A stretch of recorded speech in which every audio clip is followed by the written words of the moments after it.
today, #1 in both offense and defense, overall offense and overall defense in the entire PSAC. Here's the offensive unit. That's averaging over 437 yards per game. The tight end, #5, Brian Sullivan, 6'5", 248-pound senior out of media, 8 catches for 104 yards and 1 touchdown. The left tackle, #73, Sean Fluso, 6'5", 278 pounds, a senior out of Parkland High School. The left guard, #68, Chris Mullen, 5'11", 276 pounds, a redshirt freshman from Wissahickon. The starting center, #78, Matt Russell, 6 foot, 277 pounds, a senior out of Chesapeake, Virginia. The right guard, #75, Manny Henry, 5'9", 274, senior from Berwick. There were just a couple of minutes left in the practice on Tuesday when Manny went down with an injury, and the whole team held their breath. He's a vital part of that offensive line. It was a knee problem. He's got a brace, appears to be okay, and set to go today.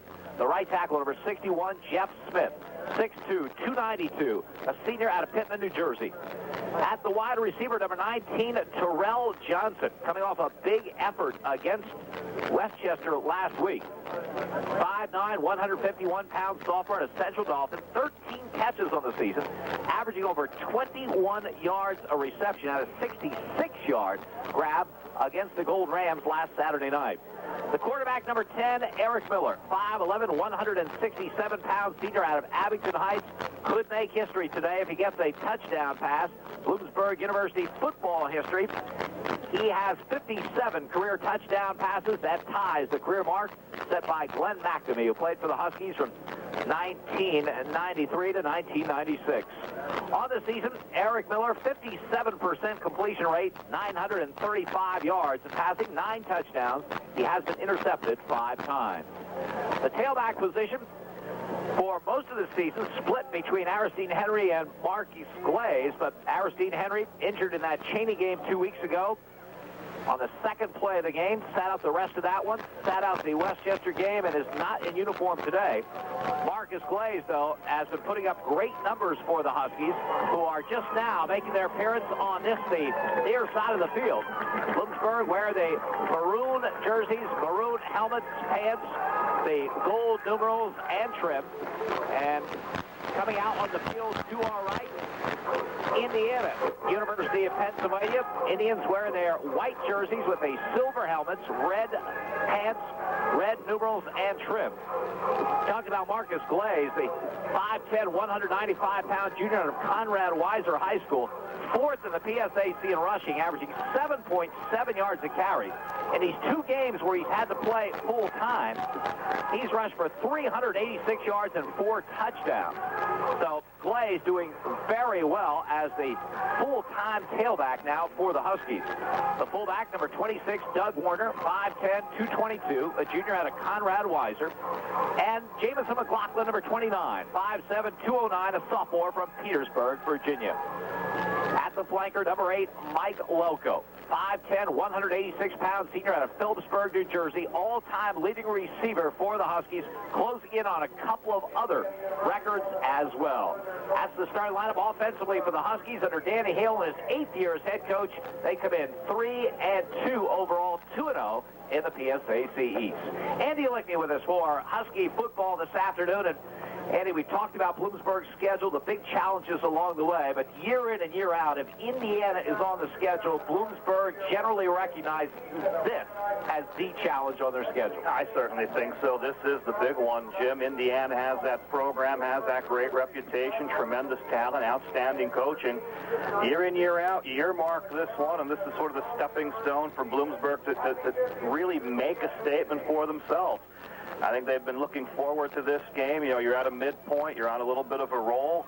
Huskies seem ready for it. A lot of media attention for this one. A lot of fan reaction. A nice crowd here at Parents' Day. And they're getting ready to tee this off, and I think we're in for an exciting game.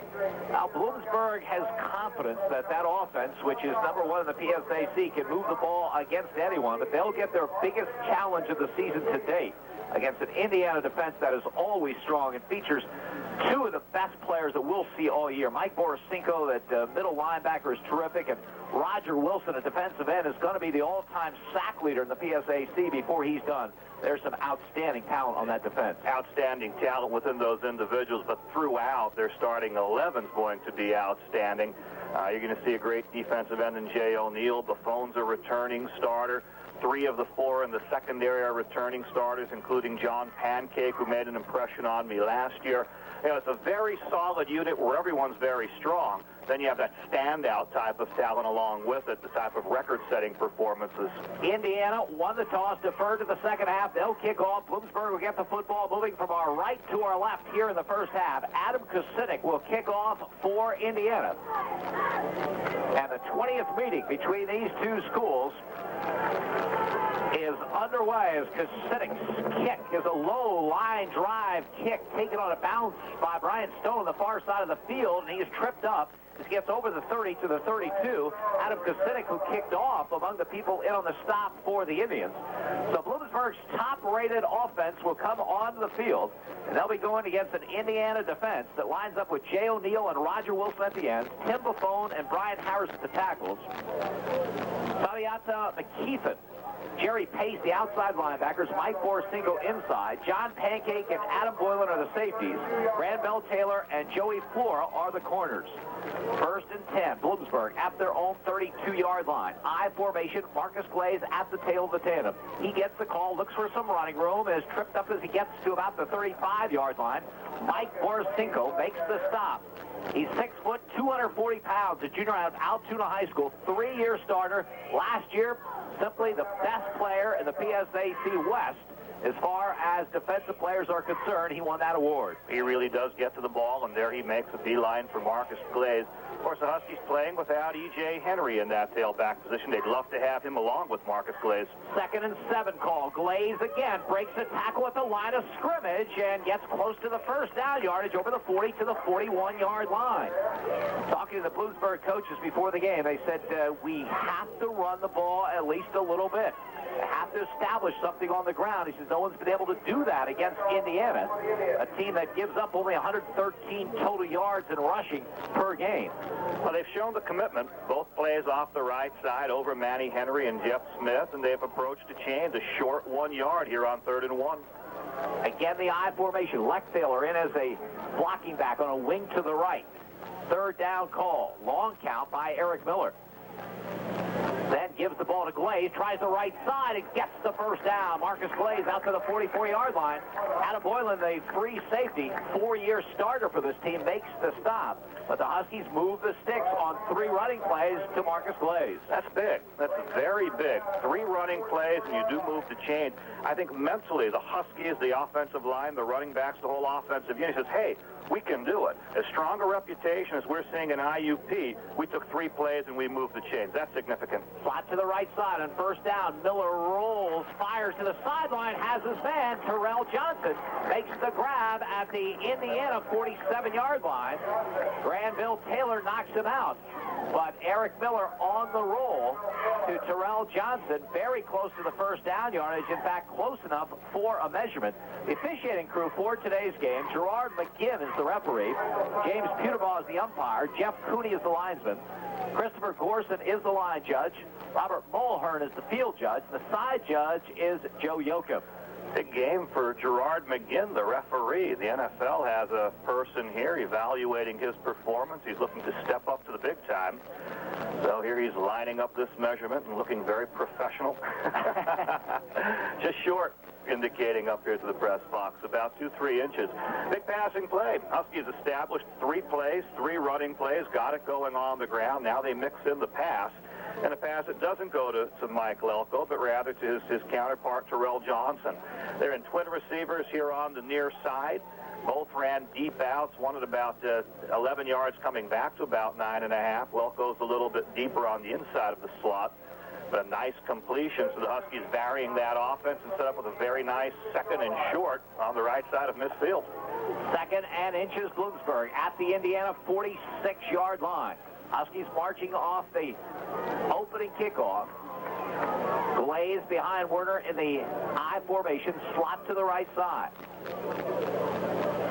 Officials give a ready signal. Matt Russell is center over the football. Quarterback keeper Eric Miller off the right side has the first down to the Indiana 45-yard line.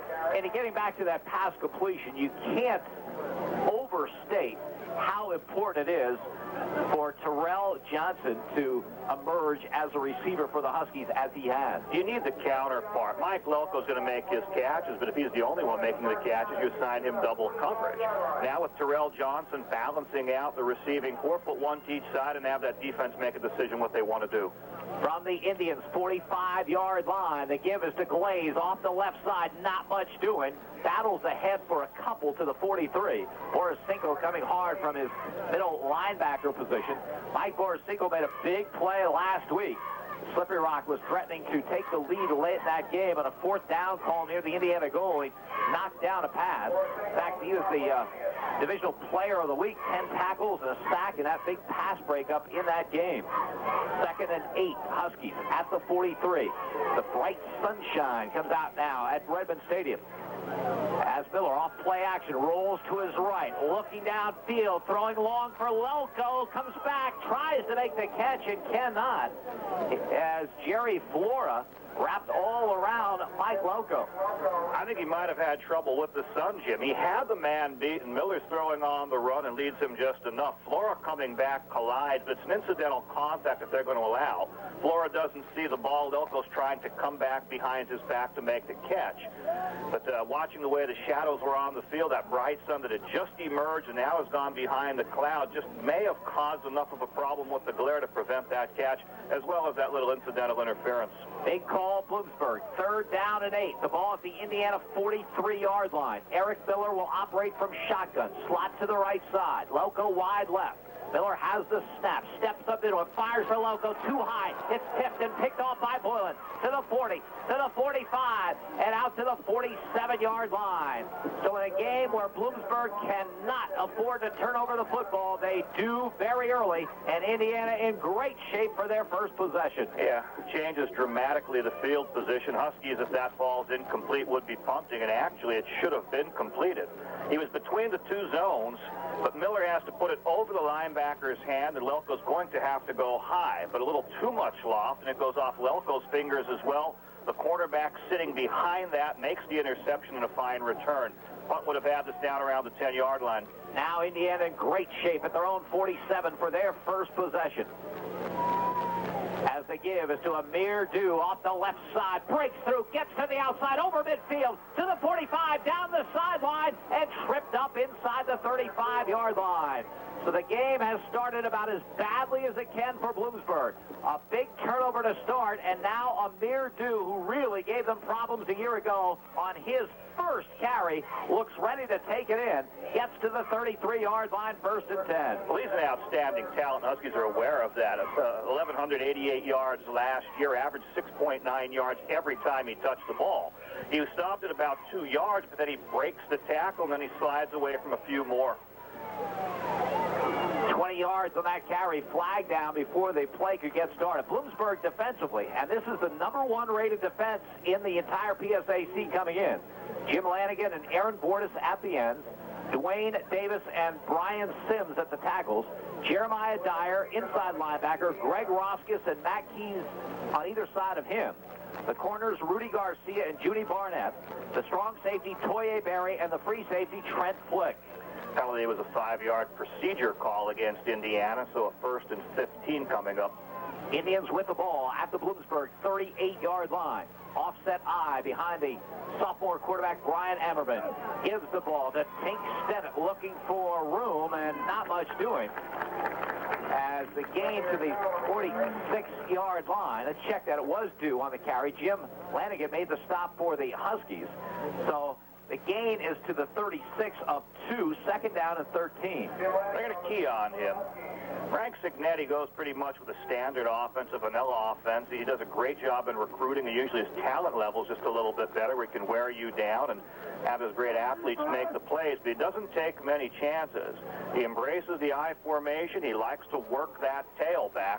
And there we saw a little counterplay with it. The Huskies not a bad job in reading that. Second down, Cole. Ironman play action, has time, looking, nothing there. Then he fires, completes the pass to the 31-yard line. Then a big hit on the receiver, Tink Stennett. And so the gain will be very little. Luke Murray, who was in at a corner among the people making the play, they'll pick up 5 on the completion.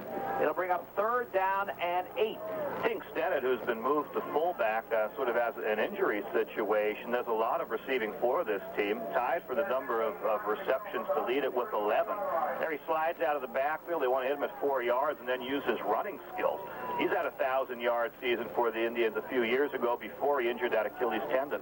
3rd and 8 at the Bloomsburg 31. Slot to the right side. Ironman under center. Tag it wide left. Ironman straight drop back to throw. Fires to the backfield, incomplete. The pass a little bit too high for the intended receiver, Mike Howard. So now Indiana facing a 4th down and 8 at the Bloomsburg 31-yard line. Probably too far for a field goal. A little too close for a punt. Would be surprised to see him go for it here. Yeah, Ironman's looking for the signal, seeing which way they want to go. Most likely a passing call. They need a good 8-9 yards. Taking his time in getting this play in. Looks like he has the plays on a wristband. He's looking down at that after he got the signal from the sideline. So here it is, 4th and 8, Indiana for the Bloomsburg 31. Ironman will operate from shotgun. 3 receivers to this, the near side. It's a low snap, but he picks it up. Has time, fires, has Mike Howard. He will not get the first down. Howard dives inside the 25, but did not get there. So Bloomsburg comes up with a defensive stand, and the Huskies take over. Threw underneath, wanted to catch him crossing on the move and then run, but as he led that receiver, man just sort of gets a little trip on him. He can't maintain the balance, and lunging for the ball, he's also a little bit off balance, and he downs himself about a yard before the change. So the Huskies make that defensive stand after the turnover and survive that scare. Now their offense has to get the field position back.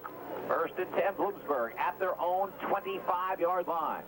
Slot to this, the near side of the field. They give us to Marcus Glaze, looking to get outside left. Turns the corner and gets some good yardage. Out near the 37-yard line. Didn't look like there was a lot there, but he made something out of it. Sundiata McKeithen, a sophomore at Central High School in Philadelphia, had 13 tackles last week against Slippery Rock. Makes the play, but they mark it at the 32, pick up a 7, 2nd and 3. Makes it late. They call that play the stretch. It's a sweep, but basically you want to turn it up as soon as you do see the lane. But it ends up there are no lanes on the inside. Lane eventually collides with that linebacker and then uses the speed to burn to the outside and get a nice 7-yard gain. 2nd down, Huskies from the 32. They give us the Glaze, trying to get outside right, breaks 1 tackle, has the first down as he powers over the 40. Near the 41-yard line. So Bloomsburg's getting it done on the offensive line, and Marcus Glaze running very hard. This is big. This is big. The Huskies weren't supposed to be able to do it this easily on the ground. They moved the chains on 3 running plays in the first series. Now they move it on 2 plays running here in the second series. And, of course, the passing is the most dangerous part of this offense. 9:53 to go in a scoreless first quarter. Eric Miller off play action, back to throw, nothing there. Now he rolls right, looking, and he'll be forced out of bounds for a loss across the way. As Brian Harris chased him out, 270-pound sophomore of Shaler High School in Pittsburgh. So Eric Miller had a good look and some pretty good protection, but evidently nothing open downfield. So he had to keep the football. He'll lose 2 to the 38, 2nd and 12. Middle linebacker Mike Borosinko is that active that they were hoping with play action pass to get him committing to run. Then they wanted to hit the tight end Sullivan over the middle. But that was covered, and there's really not an optional receiver if that's there. So he scrambles. People try to scramble and find routes, but it's not there. 2nd and 12 call. It's a draw play to Marcus Glaze. Has some room over the 45 to midfield. To the Indiana 40. Still in his feet to 30. To the 25 and ridden out of bounds inside the 20-yard line. Marcus Glaze, the big run. Adam Boyle made the stop. But Andy, did you see number 61, Jeff Smith, 292-pound senior tackle, 50 yards downfield leading the blocking. 50 yards downfield leading the blocking, causing interference. He made one last lunge for the man, but that man was just a little step quicker. He might have been able to spring him for the touchdown. Tremendous run, great running effort. The line gave him the hold, nice action with the delay on the draw, and then super running by Glaze. First and 10 Huskies at the 13-yard line of Indiana as the call goes to Doug Warner as Glaze has come out of the lineup, and Warner gets inside the 10 to the 9-yard line. So the 49-yard run by Marcus Glaze has the Huskies threatening here in the first quarter. Glaze then came out of the lineup for a breather, or maybe a little bit shaken up as we look to the sideline. And I think he's just getting his breath as Bloomsburg 2nd down and 6 at the Indiana 9. Of course, Indiana realizes that without the running backs in there, it's going to be a little bit tougher. We do see Solomon Belson in the eye, but more likely a passing option here. As Miller takes the snap, rolls to his left, fires to the end zone, incomplete. Looking for Terrell Johnson deep in the end zone. The closest man there, though, is Grandel Taylor for Indiana.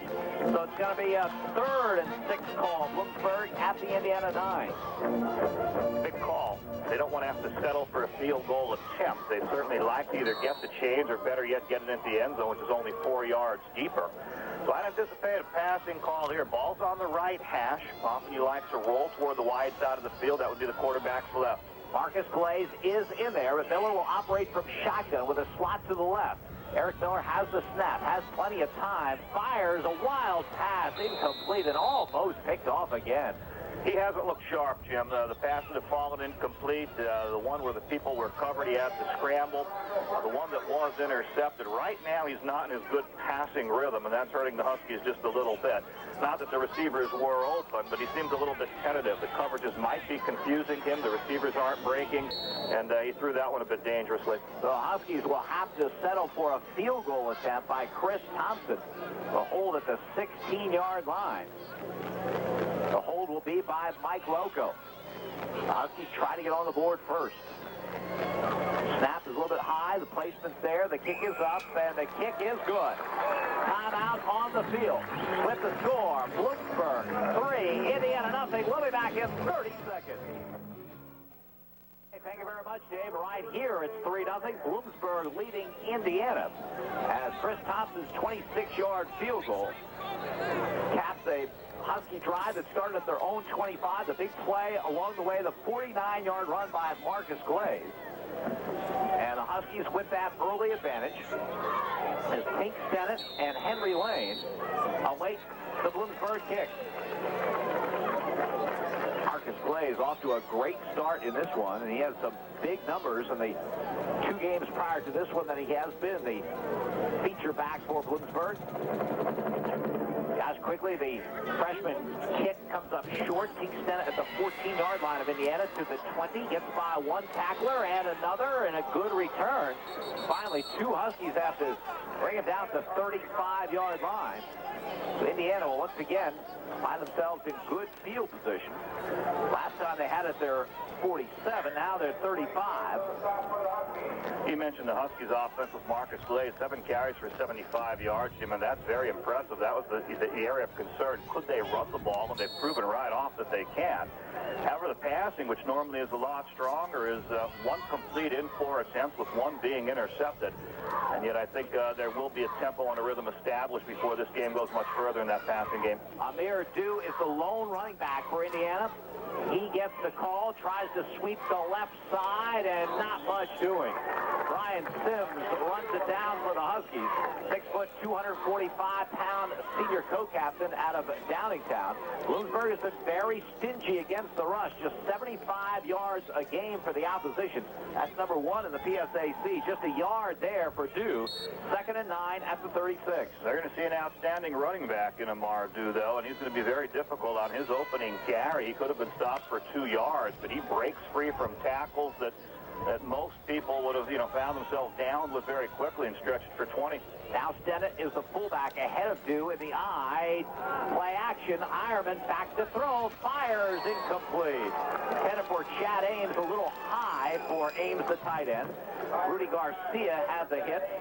3rd and 9 now for the Indians at their 36. Ironman had a great play action fake. I thought it was handed off. With the danger that tailback Amar Dew poses, you really have to focus on it. So he sold me with the fake. But the Huskies defense still in position, and that quarterback lost it a little bit high. He, too, not quite on target yet early in this game. Bloomsburg gets an extra defensive back in now, and Brian Stone on 3rd down and 9. Ron Smith, who's a good pass rusher, is also in there, as Ironman will operate from shotgun. Takes the snap, back to throw. Here comes the rush. The pass is batted down. Batted down by Harold Allen, the junior out of Lincoln High School in Philadelphia. So another strong defensive series by the Huskies, who will get the ball back. Big play. He's putting the rush, going for the potential sack. Ironman slings the outside arm. Looks like it's going to hit the hot receiver. That big defensive end rushing swats it away. Huskies were in position to make the tackle as well short of the chains if it was completed. Matt Daniel back to punt for the Indians. Toye Berry waits for the Huskies. The snap is there. The kick is away. And Toye Berry will come up and take it at the Bloomsburg 28-yard line and is stopped right in his tracks. Good coverage downfield by the Indians. So Bloomsburg gets the football back with 7:33 to go in this first quarter, and the Huskies leading it by a score of 3-0. Huskies offense has moved the ball very well. The Huskies defense pretty much has stopped Indiana. The opening play of the game should have been stopped for 2 yards, but it went for 20. That was the only mistake they made. After that, this team has not had a first down. So strong defensive performance. Bloomsburg 1st and 10, just short of their own 29-yard line. Marcus Glaze is the lone running back, a slot to the near side of the field. Eric Miller, the senior from Abington Heights, calling signals, gives the ball to Glaze, tries the right side, looking to bounce it outside, gets a couple to the 32, maybe the 33. Joey Flora makes the stop from his cornerback position, 6'1", 190-pound junior out of Newcastle High School. But Glaze does pick up about 4 on a play that didn't look like much. It'll be 2nd down call. Huskies are getting onto their blocks, and they've shown that throughout this first quarter. This is a defense with a tremendous reputation, very physical players. They've been stymieing most opponents. Yet up front, the Huskies are into their men in the corners. The secondary has to come up to make the tackle. 2nd down call coming. Miller fires a pass, has Mike Loco. Loco breaks the tackle and gets over the 40 out to the 45-yard line. Run out by Granville Taylor, but Eric Miller on target to Mike Loco. Huskies get 13 yards and a first down. And that's important. Offensive coordinator Jim Monos needed that play. He wanted a nice, safe pass to get Miller back in the rhythm, go to his most comfortable receiver in Loco, and move the chains in the process. Now Marcus Glaze is one of 3 receivers to the right side. McLaughlin, the lone running back. See what the Huskies do with this formation for the 45-yard line. Miller rolls to his right, looking to throw, fires over the middle, has Loco at the Indiana 45, down to the 40, down to the 37-yard line. Mike Loco on the ground. John Pancake, the strong safety, makes the play, but the Huskies move the sticks again on Eric Miller's pass to Mike Loco. Trips to the right with Marcus Glaze as the inside man, and trips creates confusion. How do you cover this? What do you do? What do you do with that speed? He basically just turned into a tight end and blocked while the 2 receivers ran the pattern. Loco very dangerous, but adds confusion to the secondary, and you wonder about that particular look. Same look now. Glaze, one of 3 people to the right. McLaughlin, the lone running back. 17 yards in that last completion. McLaughlin gets the call up the middle, has some running room, gets inside the 30 to the 29-yard line. So Indiana obviously very concerned about those 3 receivers, including running back Marcus Glaze. Lets up a bit up the middle, and McLaughlin able to pick up 8. Yeah, you have to give that attention. Loco's out there, Glaze is out there. You're going to rotate your secondary. And I've been mentioning right up front, line versus line, the Huskies are winning this battle. The secondary's been making tackles. Now they're giving attention to trips, so they're not there to make the stops. 2nd down and 2, Bloomsburg. From the 30-yard line of the Indians, they jump across. Flags fly. Glaze gets the call, is stood up for a loss in the play. They whistled it with the flag, Jim, but they should have continued blowing the whistle. The NFL observer up here won't be happy to see that. Line judge threw the flag and blew the whistle, but just tweeted it once. He should have continued with it because the players weren't sure, and then the action continued, and there's the potential for injury.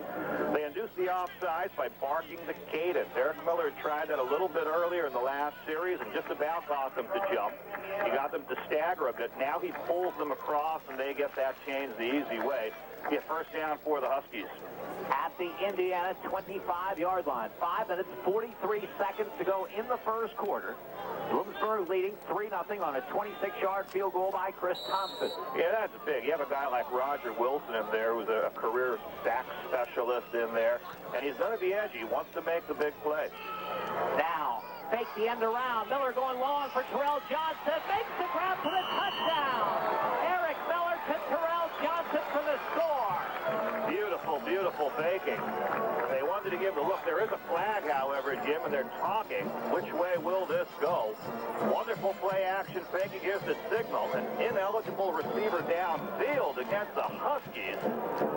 Ooh, review it.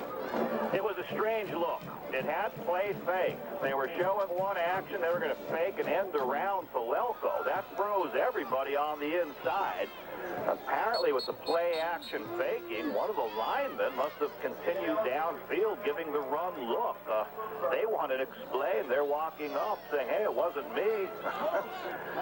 They're going to lose the argument, however. They're still talking to the line judge, though. There's a bit of a debate here on this. It was an odd formation. Perhaps that man became eligible. Now the referee started toward the far sideline to, I assume, to say something to Frank Signetti, the Indiana coach. You know, you have to review that formation. Who was on the line, who was off. You're going with a unique play action. Huskies are indicating the touchdown will stand, and I believe that's the case. I think what they may have seen was a lineman number downfield. But if Terrell Johnson is flanked and stepped off because of the formation, he'd become an eligible receiver. Where are they going to walk this? Well, whatever they said to Frank Signetti, he accepted it. He'd accept that. They're waving it off. They're waving it off. So the touchdown goes. It was a beautifully conceived play, as Sandy mentioned. They faked the end around to Loco and threw to Terrell Johnson. The play goes as a 25-yard touchdown. I think what happens is that lineman was uncovered, which makes him somewhat of an eligible tight end and look, even though he's not quite out that wide. You often explain those type of plays to a team of officials before. They just see the number downfield. They let this go. They wave it off. Good call. Chris Thompson now will attempt the extra point out of the hold of Mike Loco. Terrell Johnson emerging as a big play man for the Huskies these last couple of weeks. Thompson's kick is up, and the kick is good. Time out on the field. 5:30 to go in the first quarter of play with the score. Bloomsburg 10, Indiana nothing. We'll be back in 30 seconds. Okay, thank you very much, Dave. And a reminder, at halftime, Dave will bring you updated on all of the college football scores. And immediately after the game, Dave will be by with the scoreboard show. Right here, the scoreboard shows Bloomsburg leading 5th-ranked Indiana 10-0. As quickly kicks off for the Huskies. Very short kick to the far side of the field. Fielded by one of the upend, and the return over the 30 to about the 33-yard line.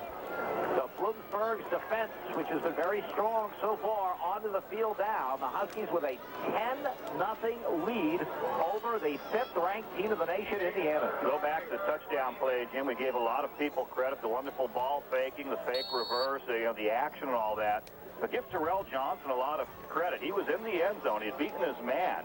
But the corner reacted back, read pass late, and he actually collides, almost an interference. Very difficult for Johnson to make that catch. Toss sweep left side of the Urdu, looking for room, and Brian Sims wraps him up right about the line of scrimmage.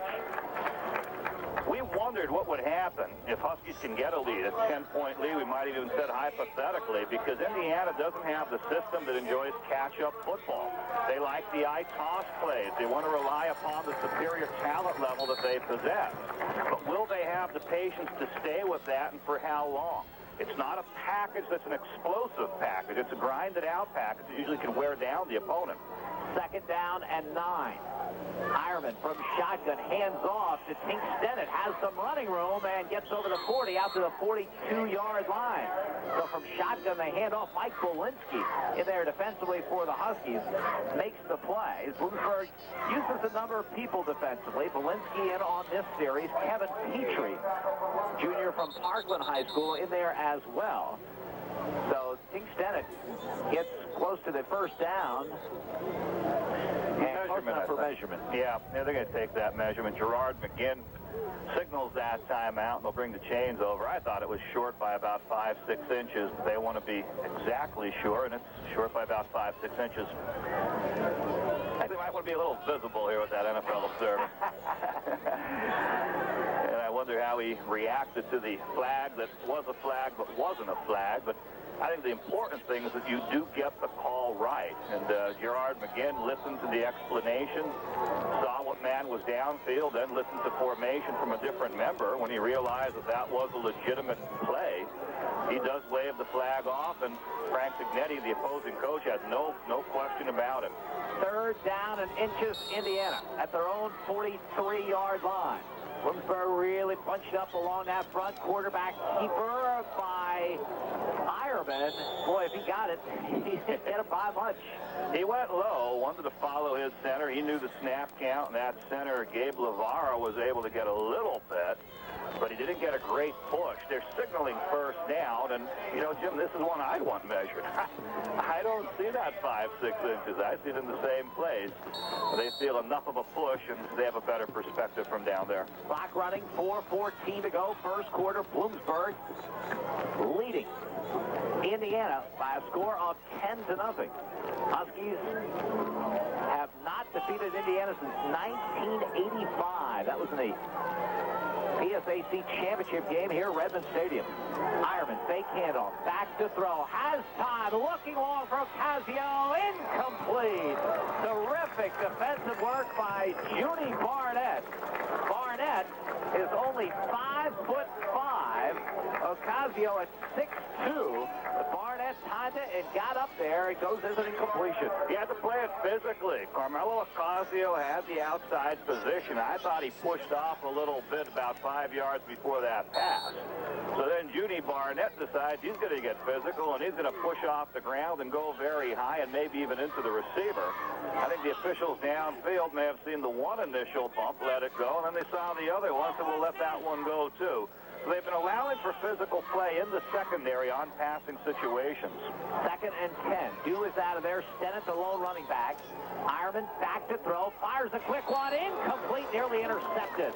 Intended for Derek Brinkley. And Rudy Garcia timed it pretty well. Almost had the pick. It'll be 3rd and 10. Almost, but almost a completion as well. It's a daring type of play to work that slant and try to step in front. Brinkley is a 3-time All-American track champion in Indiana in the 400-meter hurdle.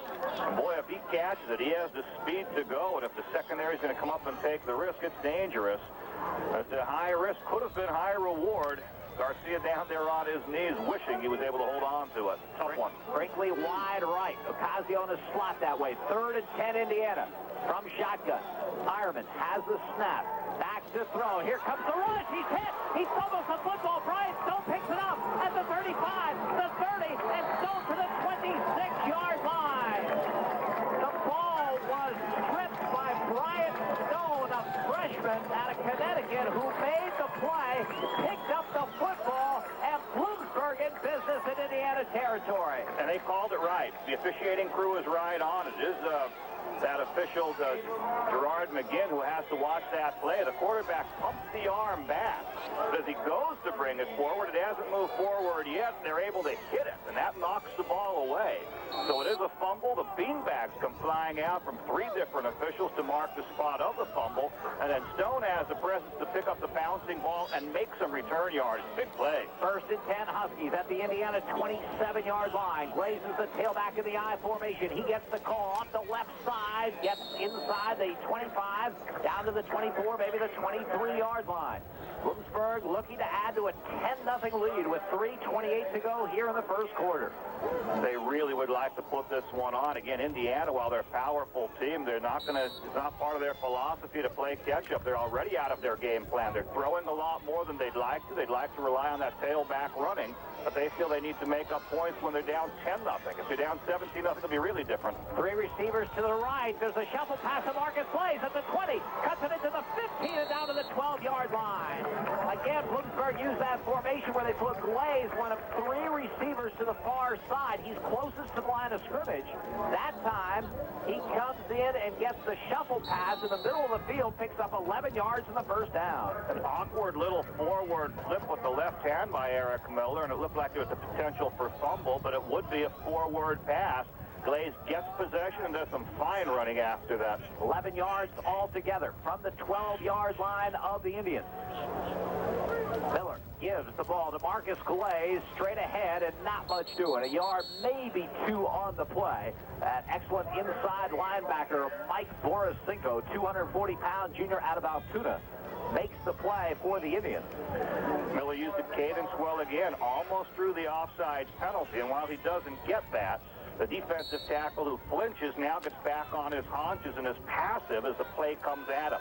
But Borisenko, right behind that, lurking in his middle linebacker spot, comes up hard and makes the stop. 2 yards. 2nd and 7. Bloomsburg at the 9. Miller on the roll, fires to the end zone for Loca for the touchdown. And Eric Miller, with that touchdown, sets a new Bloomsburg career record, his 58th touchdown pass. Loca with the grab, and the Huskies extend the lead. And it can be big. Miller started out slow in this, 1 for 5 with an interception, but the last 4 passes all complete. And here the 4th one, a beautiful touchdown. He had pressure coming on him. He was sprinting out to the right. His running back picked up one. He had to elude the other, threw it sideways, knew where Loco would be, and hits him for the big score. Chris Thompson will try to tack on the extra point. Long count at Benson with a good snap. The placement, the kick is up, and the kick is good. Time out on the field. 2:02 to go in the first quarter. Bloomsburg stunning 5th-ranked Indiana, 17-0. We'll be back in 30 seconds. About the 20 is bumped by return man, wants to fall on it back on the 15-yard line. Takes 10 and able to get on it. So Indiana backed up to their own 15, and the Huskies that 17-0 pad in this first quarter.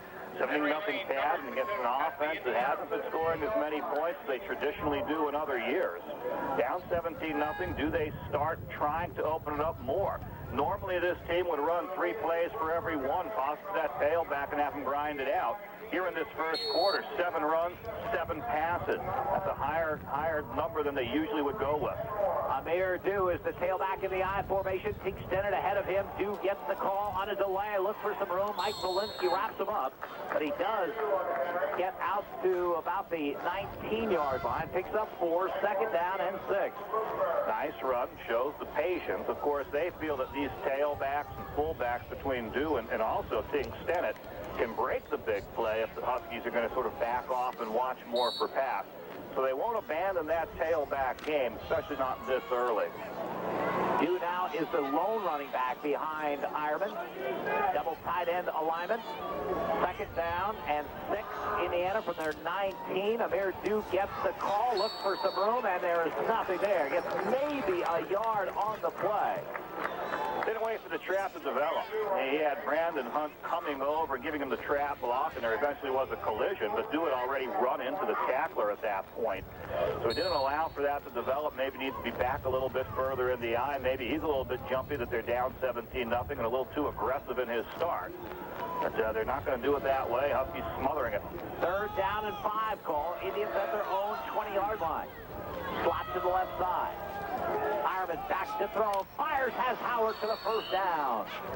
Hit by Luke Murray, but gets over the 30. So Indiana needed a first down in the worst way. They get one. They'll move the sticks. Very dangerous with those slant-ins. We mentioned Derek Brinkley, the 3-time All-American in track, but Mike Howard also has credentials. In high school, he was a 3-time district champ in the 100 meters. Best time, 10.6. So you give him that ball on the slant, you overcommit and miss the tackle. He's off to the race. They have speed on the outside. 12 yards in that reception. 1st and 10 Indians at their own 32-yard line. Ironman play action, back to throw, fires as the tight end aims, bounces away from Rudy Garcia, gets the first down out at the 45-yard line. So Indiana is showing some signs of life here as Chad Ames, the 250-pound senior tight end, makes the grab for 13-yard pickup and a first down. But it's not the strength of this team. Yes, they have talented receivers and a fine quarterback, but the strength is the tailback running game, and the Huskies have pretty much taken them out of that since they have the 17-0 lead. I think they'll move it a little bit. I think you'll see some mixing of the offense. Watch it going back to tailback here. Nope, we'll wait for the start of the second quarter. 1 quarter in the books here at Redmond Stadium. Bloomsburg 17, Indiana nothing. We'll be back in 30 seconds. Okay, thank you very much, Dave. We'll be following that one closely in the afternoon. East Stroudsburg having a terrific season. Lost their first game, and that was an overtime decision at Millersville last week. And those Warriors of East Stroudsburg will be here at Redmond Stadium next Saturday. Right now, though, 1 quarter in the books, and Bloomsburg stunning the 5th-ranked team of the nation, unbeaten Indiana by a score of 17-0. Indians moving from our right to our left in the second quarter have a 1st and 10 at their own 45-yard line. High formation. Ironman gives to Amir Dew. Has some running room and gets out to midfield. Strong run by Dew. 5'10", 175-pound junior out of Lakewood, New Jersey. Picks up 5. That's what they'd like to do. Nothing fancy there. Full-back lead over the right guard. Give it to the tailback and have him knife through for a strong 5-yard run. If he can break one more tackle, he might be able to slide and get even more. Indiana goes basically with that standard offense. That's what they'd like to do. Establish that tailback and just try to grind it out. A few more plays like that, they'll have a confidence they can make up this 17-point deficit. Plenty of time left. 2nd down and 5. Ironman gives the ball to Dew. Has some running room off that right side. Finally brought down at about the 48-yard line of Bloomsburg. Matt Keys, a Husky linebacker, makes the stop. Bloomsburg's top 3 tacklers are those linebackers, Matt Keys, Jeremiah Dyer, and Greg Roskus. Picked up just 2 on the play. 3rd down and 3, Indiana in Bloomsburg territory at the 48. Telling call here. They need 3. They have the confidence to go with the rush. I would keep my eye on that backfield, but they're going shotgun, Jim. Almost a concession here. And Dew and Stennett are in that backfield, but Ironman has the snap from shotgun, fires over the middle, and the tight end cannot hang on. Went high in the air did Chad Ames. It came down, but the ball popped out when he hit the turf. So Bloomsburg will get the ball back. The punt team on for the Indians. A little bit surprised by the call, but they game planned it. They anticipated a certain defensive look. They got it, and they had the tight end open. The problem was the execution. Ironman leads him a little bit too much. He has to go a little bit too high. He has a lot of space to loft that ball in there, and he just doesn't put it on the money. Matt Daniel in his 4th year as a punter for Indiana from back in the 39-yard line. Angles the kick toward the sideline for Bloomsburg, and it will roll dead at about the 19-yard line. So that's where the Huskies will put it in play with 13:35 to go in this first half, and Bloomsburg leading by a score of 17-0. And a telling statistic, Jim, is if we do this comparison of the tailback numbers, Amar Dew, the kid who would have been starting for Pittsburgh if it wasn't for a knee injury, 8 carries for 35 yards. He's looked solid. But Marcus Glaze for the Huskies, 9 carries, 80 yards. He's been dominating. And Glaze is the tailback in the eye. Doug Warner, the fullback, ahead of him. Slot to the right side. Johnson outside of Mike Loco.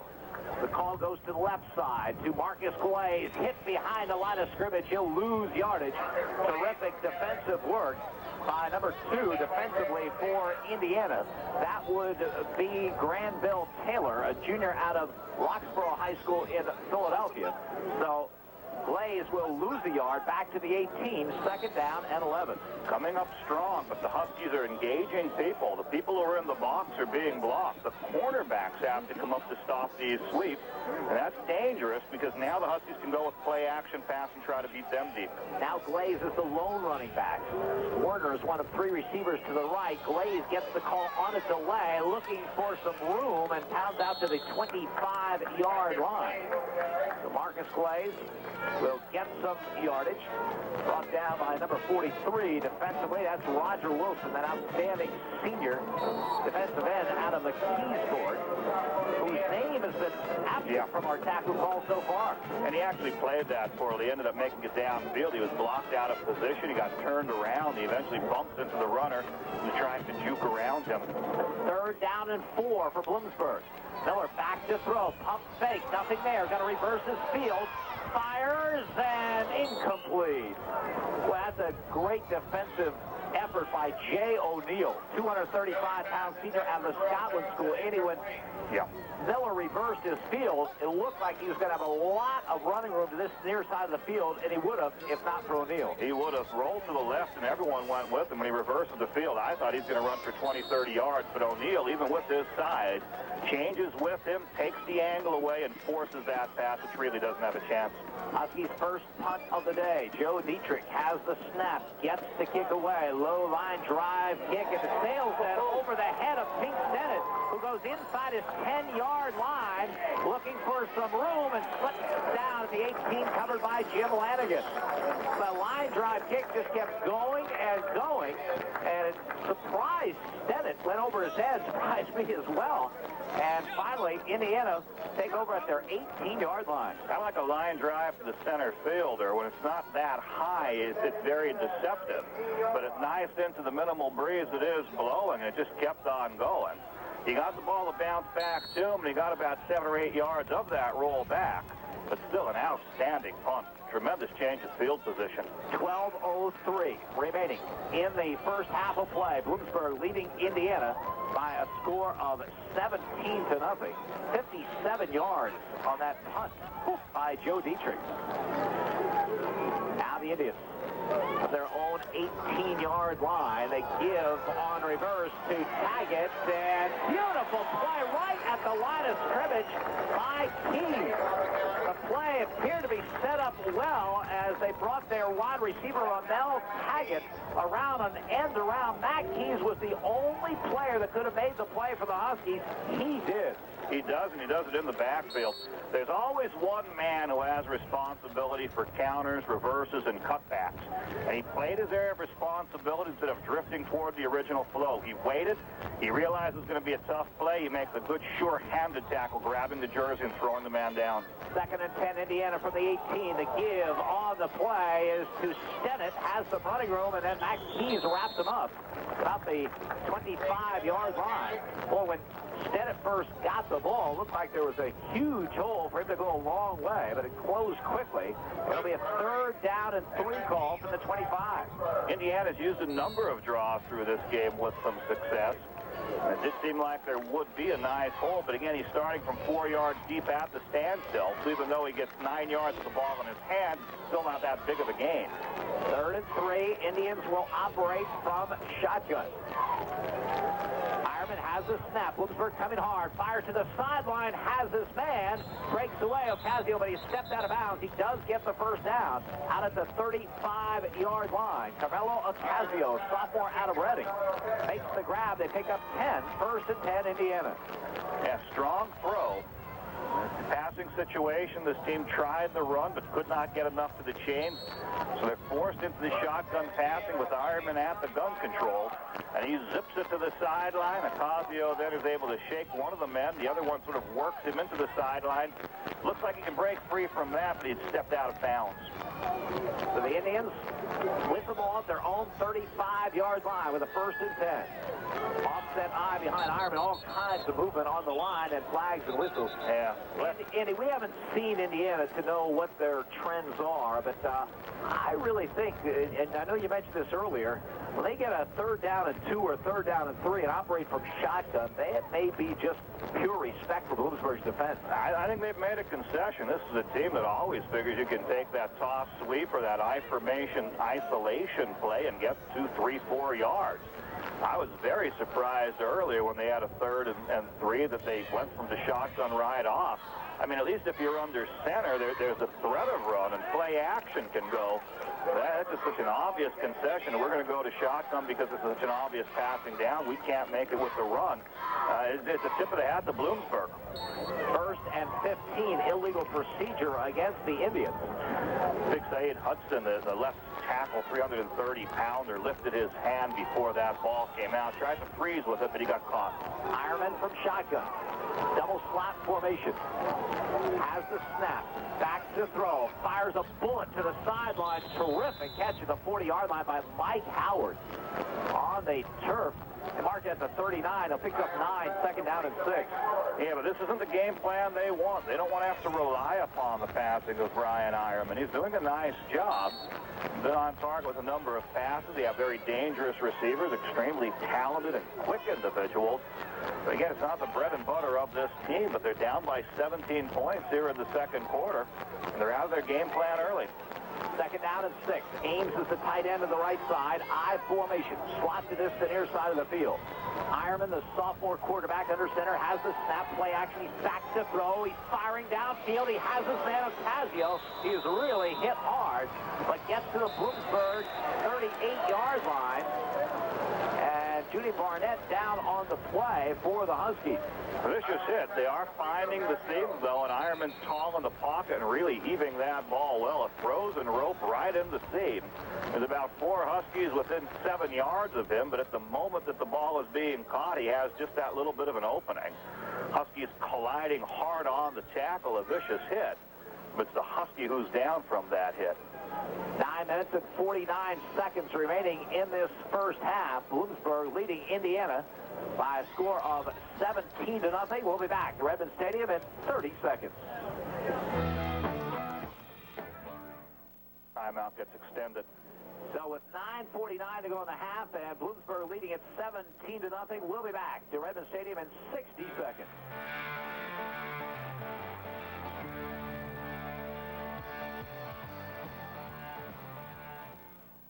Also, we have Bucknell, Georgetown tied at 7 in the 2nd quarter of play. Holy Cross over Pennsylvania 14-3.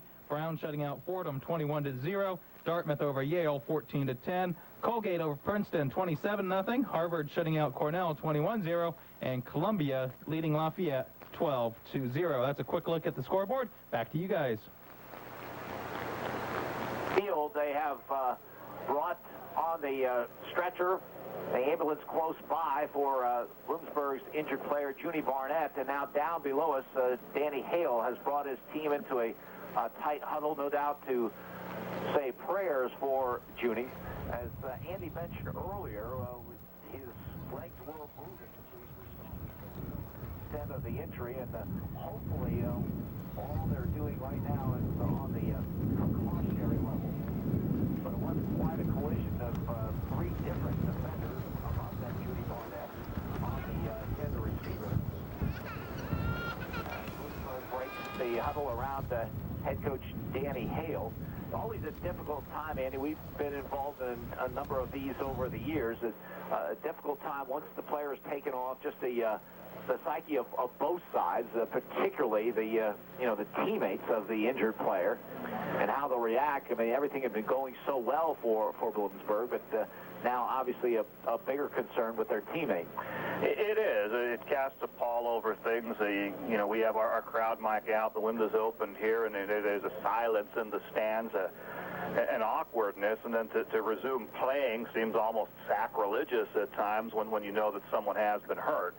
But again, if there is any, rosy side to this, the fact that the legs weren't moving, and you can see that, the most horrid situations, the player's been knocked unconscious on the national level. We've seen some tragic injuries of that sort.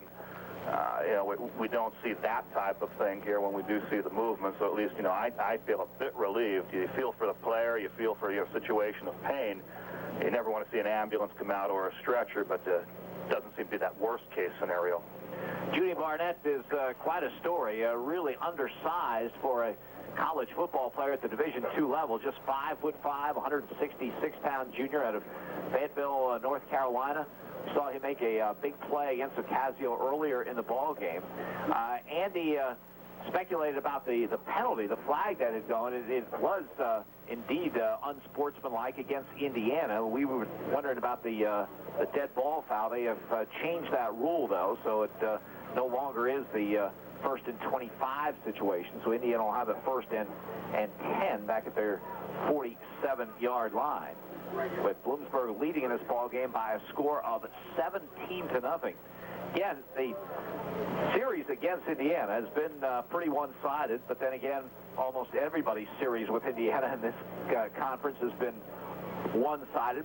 Indians have won 6 straight games against Bloomsburg, including 35-10 last year. And the last time Bloomsburg won a game against Indiana, you have to go back to 1985. It was still a time when the PSAC was having championship games, the East and Western Division winners. Bloomsburg won that championship behind quarterback Jay DeDia 31-6. The applause is for Judy Barnett, who is on the stretcher now and being wheeled toward the ambulance on the far side of the field. We'll see how this affects play on the field. As mentioned, Bloomsburg's head coach Danny Hale got his team in a huddle, a prayer for Judy. Now the defense is out onto the field. Indiana has the football at their own 47-yard line. Again, the unsportsmanlike after that play has brought them back there, but they do have it first and 10. They trail 17-0. Luke Murray will be at that cornerback position. The snap to Ironman from shotgun, back to throw, sets up a screen to do. He has some running room into the 45-yard line of Bloomsburg. Down that sideline, just tripped up inside the Husky 30-yard line. Jeremiah Dyer just got him by the ankles, or Dew might have taken it the distance. An outstanding runner from any position, really, when you give an open field with the screen pass and bob and weave and gets well over 20 yards. 25 to be exact. First and 10 Indians at the Husky 28-yard line. Dew gets the call, tries the right side, and not much doing. Bloomsburg's Trent Flick comes from his safety position, the first one there. They ride him out of bounds across the way. Tailback sweeps, tailback isolation plays really aren't getting as much as Indiana is used to. Amar Dew last year with 1,188 yards, averaging 6.9 yards a carry. Here in this game, that's his 9th carry for 37 yards. So the Huskies pretty much giving him a good shake, keeping an eye on him, keying him when he's at the tailback spot, doing a nice job slowing him down. 2nd and 8, Indiana at the Bloomsburg 26. And flag down before the play could get started. Linesman standing with the chain, sees someone offside, and it's Indiana. They've had a number of penalties, Jim, a number of 5-yarders that have hurt them. Very difficult, especially when you want to go with that running game and establish that tailback, just to make up for a 5-yard loss like this. 2nd and 8 is not a great situation. It's a lot better than a 2nd and 13. Indiana with the football at the Bloomsburg 31. 8:11 to go, first half. Huskies leading at 17-0. Here's the second down call. Ironman under center. Gives on the play to Dew, and he's brought down for a loss. Greg Roskis has it back at the 34-yard line. Roskis has had a terrific year for the Huskies from that linebacker position. 6 foot, 223-pound junior out of West Scranton. Number 1 on the team in tackles coming in for a loss of 3 there. 3rd down and 16. In other years, they would go with that tailback delay because the offensive line was so dominant. They'd lock on and then move people. The more time you gave them, just the further they'd be moved. But the Huskies are pretty much handling the offensive line. Tailbacks are struggling. 3rd down and 16. Ironman back to throw. Fires too hard. Murray picks up the 30, the 35, the 40, the 45 to midfield. Luke Murray down at the 44-yard line of Indiana. The pass intended for Howard Sales. Murray picks it off, and the Huskies in business. The philosophy of this offense is to play conservatively. Pitch to the tailbacks. Don't make mistakes. Don't hurt yourself. But the Huskies have forced them out of that game plan. They've come into a throwing offense now in order to make up for some penalty yardage. Ironman that time just overthrows wildly right into the hands of Luke Murray, who catches it in the breadbasket and has a lot of sidelines to run with. A convoy of blockers leading the way, and until someone sifts through that interference, he makes a fine return crossing midfield. Murray, the junior from Milton, with the pick, his first of the season. Bloomsburg at the Indiana 44-yard line with a 1st and 10. Glazes the tailback in the eye. He gets the call off the left side, has running room inside the 40, down to the Indiana 39-yard line. He's running strong, and they'd like to go. They have a momentum. They have an energy after the turnover. Here they get a fine burst of 5-6 yards straight up the middle behind the offensive line. 91 yards now on the half for Marcus Glaze. Give him another couple carries. He has a 100-yard game in the first half against a tremendous defensive unit. Second down call coming Bloomsburg. Jamison McLaughlin is the fullback in the I formation. He gets the call straight ahead, and McLaughlin spins close to the first down yardage. Looked like he was going to be stopped, but he wasn't brought down. People have him low. He squirms. He pushes the body forward. He does approach the chains less than a yard. So it'll be 3rd and short coming up with the Huskies having the ball on the 35. Jim Bonus has a decision to make. If they don't make it here, would they go for it on 4th? I think they would. That means you can waste this down and go to the end zone if you'd like. You don't have to go to pound it right up the middle. Mike Loco wide to the right. Lex Baylor on a wing to the right. Quarterback keeper by Eric Miller. And he's got the first down. Yes, he does. Again, knowing the cadence, being strong, he tends to lean toward right guard. Manny Henry gets a good move out of Matt Russell, the center. So rather than risking it, get 4 more downs to play with when you feel that by that cadence you're going to be able to get that yard easily. One of the risks you would take on a 3rd down play of dropping back to pass, the potential for a sack. And by losing yards, you might be put into the punting situation. There they go for it. They're going to bring the chains across. I thought he had it with the surge. Now looking where the spot is, I'm not 100% sure. So it warrants the measurement. There's a stretch, and Bloomsburg does indeed have the first down. The Huskies leading it by a score of 17-0. Last year losing at Indiana 35-10. And Indiana coming in 4-0. Ranked 5th in the nation. 1st and 10 Bloomsburg at the Indiana 34-yard line. Miller back to throw. Big pass rush. He'll be sacked back at the 47-yard line. Indiana's Andrew Battles, 245-pounder out of Allentown, Durham, comes in unblocked, and that's a big play defensively for Indiana because Bloomsburg now back at the Indians' 45-yard line. Yeah, somewhere there was a mess up in assignment. He's a defensive end. It's not a linebacker blitzing, but somehow he ends up untouched. Play action pass freezes one side of the line, but they're still rolling his direction, and he just comes flying on through, pushing the quarterback backwards. So now Bloomsburg, 2nd and 21. The Indiana 45 looking to get some yardage and get within striking range for a 3rd down call. Slot to the left. Miller back to throw. Looking over the middle for Terrell Johnson. Diving attempt. Can't quite make it at the 25-yard line. Almost connected there. Joey Flora on the coverage.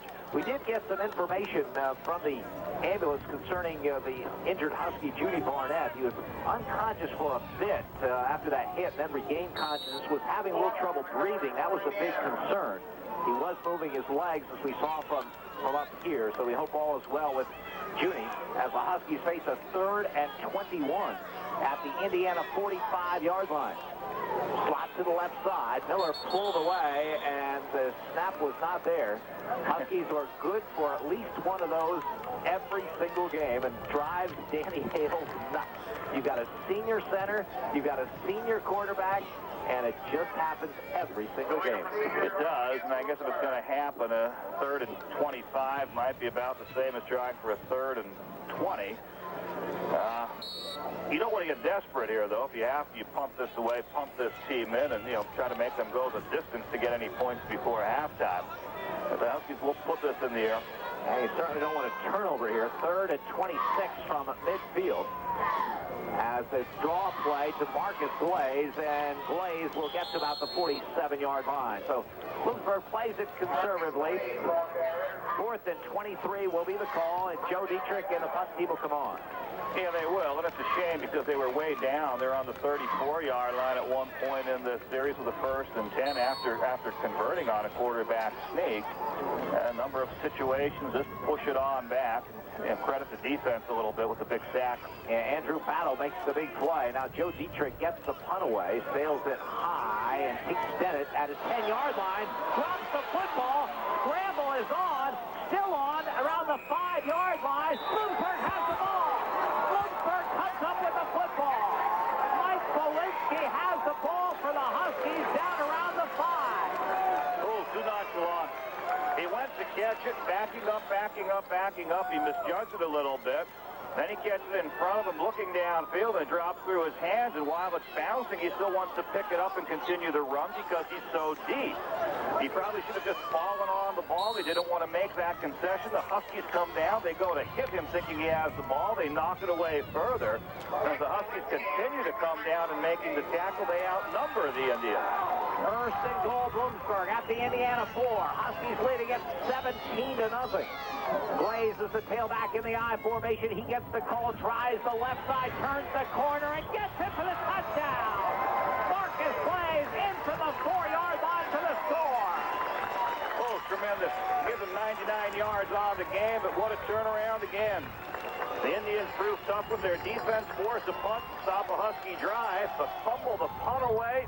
And then one pitch later, Marcus Glaze takes it in on a sweeping action. Great blocking on the left side. He just had to use the speed to go wide and take it out there. Now Chris Thompson to attempt the extra point. Out of the hold of Mike Loco. Matt Vincent does the snapping for the Huskies. Snap is there. Placement. Kick is up, and the kick is good. Timeout on the field. 6:19 to go in the first half of play with the score. Bloomsburg 24, Indiana nothing. We'll be back in 30 seconds. Back to you. Okay, thank you very much, Dave. Right here, a stunner. 6:19 to go first half. Indiana is undefeated. Indiana is the 5th-ranked team of the nation. Indiana is the team the Huskies have not defeated since 1985, and Bloomsburg now leading it 24-0. As freshman Josh Quigley. Zach Quigley will kick off for Bloomsburg. Kick will come up short. And it's taken by Howard at the 10-yard line. Make that Amir Dew. And Dew on the return breaks away. Looks for some running with the 25 and is finally hit down. Jim Lanigan hung the people in on the stop at the 29-yard line. So Amir Dew was back there as they removed Stennett from the return team after he muffed that punt. So Indiana has the football. Boy, this is not a record that we can look up readily, but I have to wonder when's the last time Indiana was down 24-0 in any game at any time of the season. You really would wonder. The type of program this team puts out to be down by this is amazing. The Huskies have really done the job. They've put together a tremendous defensive package doing what Indiana's doing, and their offense has been explosive. 1st and 10 from the 29. Play action. Back to throw as Ironman pass comes incomplete. Kevin Petrie was all over the quarterback just as he turned. The play action didn't keep Petrie from rushing hard. That caused the pass to come up short and incomplete. It did. Another part of the story of this half, Jim, has been the turnovers. We mentioned Indiana may go with a vanilla offense and rely on defense, but they rarely make mistakes. However, in this half, they've thrown an interception. They've had that fumble punt, and this team has hurt themselves considerably with penalties, so, make it tough to get to the chains and force some punts on their part. So they've been prone to mistakes here in this half. 2nd and 10, Indiana. At their own 29-yard line. Play action, Ironman back to throw, fires. Great one-handed catch by Derek Brinkley. No, they're saying it hit the ground. Well, he went down with one hand, came up with it, but it had hit the ground, so it'll be 3rd and 10. I mean, the job by this Bloomsburg defense all season long has been amazing. Talking to offensive coordinator Jim Monis before the game, he said, you know, in the spring, our offense wasn't moving the ball that well, and I was a little upset. Well, as it turns out, not that our offense wasn't good, it's that our defense had improved so dramatically. And you don't see that when you're with it every day, but boy, when you look at it from one year to the next, or just the statistics from one year to the next, it is an amazing difference. 3rd and 10. Ironman from shotgun, back to throw, dumps it out here to Pink Stennett. He has some running room to the 45, and then finally it's dragged down at the Bloomsburg 47-yard line. So Stennett grabs the little pass and gets big yardage out of it. Boy, for Indiana, they really need to get on the board before this half ends. They really do, and of course the Huskies would like to prohibit that. It would be a tremendous momentum shift. It would give Indiana a chance. It would narrow that lead on the scoreboard. If they go in down, by the score 24-0, it's going to be tough to find anything positive about this half of football. So the Huskies want to regroup here. Nice play call to go to Pink Stennett. He's a tremendously elusive runner. Hit him with the flare and let him use his running in open field. 24 yards on that to completion. Amir Dew gets the call and not much doing. Greg Roskis wraps him up. A short gain, if anything. His second down call for Indiana. 4:30 remaining in this first half, and Bloomsburg leading it 24-0. Strong defense on that play. Again, Amir Dew averaging 6 yards a carry. Here on his 11th carry of this game, only 36 yards. The Huskies doing a nice job in stopping the tailback-oriented running game. Brinkley wide to the right. Taggett wide left. Second down call. Ironman play action back to throw. Has some time. Fires over the middle. Has his man Taggett. And he's wrapped up by Trent Blick down the 25-yard line. A strong effort by Ironman. Good throw over the middle. In a bit of a rhythm. I actually thought it was tipped on the way about 7 or 8 yards from Ironman. It seemed deflected and changing direction, and then that puts it right in the receiver's hands. So maybe a bit of a fortuitous tip on that in the eyes of Indiana. Ramel Taggett with the completion of 20 yards. Now Ironman from the 26-yard line of Bloomsburg. Sends Stennett in motion. Ironman back to throw. Has time. Pump fake. Rolling right. Bordas in pursuit. Gets him as he just gets the pass away. There is a flag down the play. Bordas causes that incompletion. Aaron Bordas takes the hit from his defensive end position. The penalty will go against Indiana. They're holding. Ironman is forced to scramble. There's no one open at first. So as he scrambles and they see the pursuit, someone grabs a hold of a Husky to prevent him from getting to the quarterback. He still takes a shot as he delivers the ball. The holding would have occurred about 4 or 5 yards deep in the backfield. I would anticipate the Huskies, looking at this, accepting that penalty for the field position change that it gives. Getting back to Bloomsburg's defense and their improvement, Andy, one thing that Bloomsburg did last year is they used an awful lot of people, and that's been the philosophy since Danny Hale got here, first with John Devlin, and now with his defensive coordinator, Paul Darrow. Use a lot of people, keep people fresh. Right now, for instance, on this next play, they bring in 2 interior linemen, and Harold Allen and Zach Myers.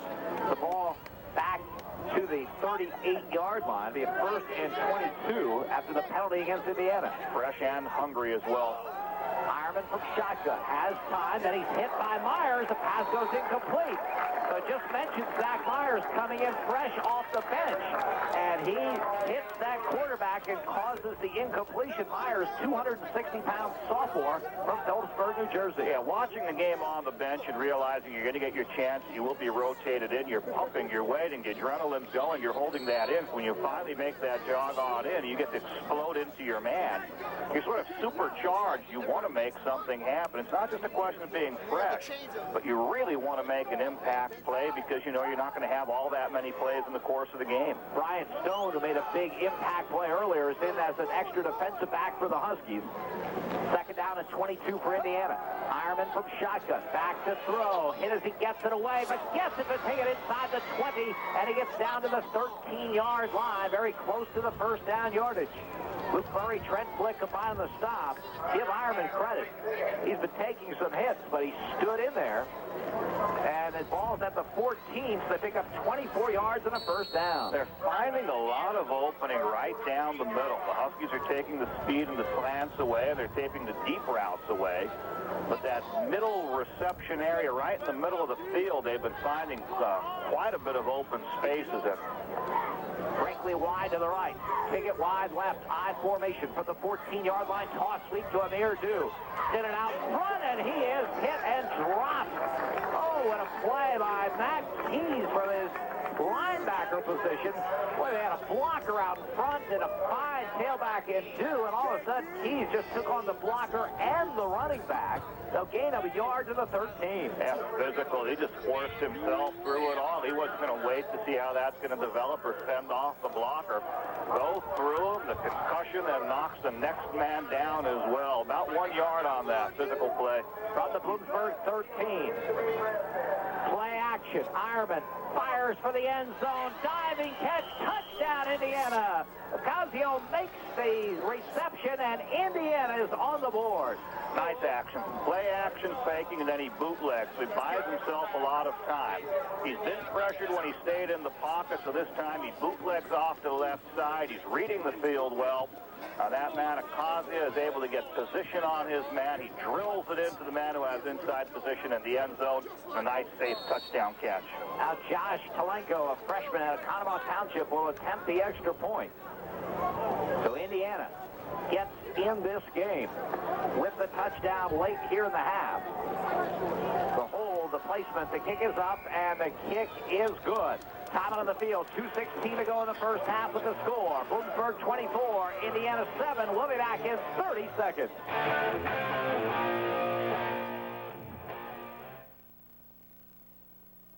Dave, right here at Redmond Stadium, Indiana's on the board for the first time. An impressive drive, primarily through the air, and their sophomore quarterback, Brian Ironman.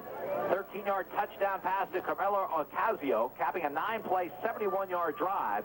Josh Talenko with the extra point, 24-7 is the Bloomsburg advantage now. As Adam Kosinnik set to kick off for Indiana. A little windy here at Redmond Stadium. Blew the ball off the tee. As the Huskies not anticipating a long kick. In fact, the Indiana will have a holder now for this kick. Kurt Leakey, the deepest of the Huskies. Huskies will still have time to mount a drive and try to get some points. And their full complement of timeouts left. It's a low line drive kick, skitters along the turf, picked up by Solomon Nelson at the 23-yard line, and Nelson over the 30 to the 38-yard line.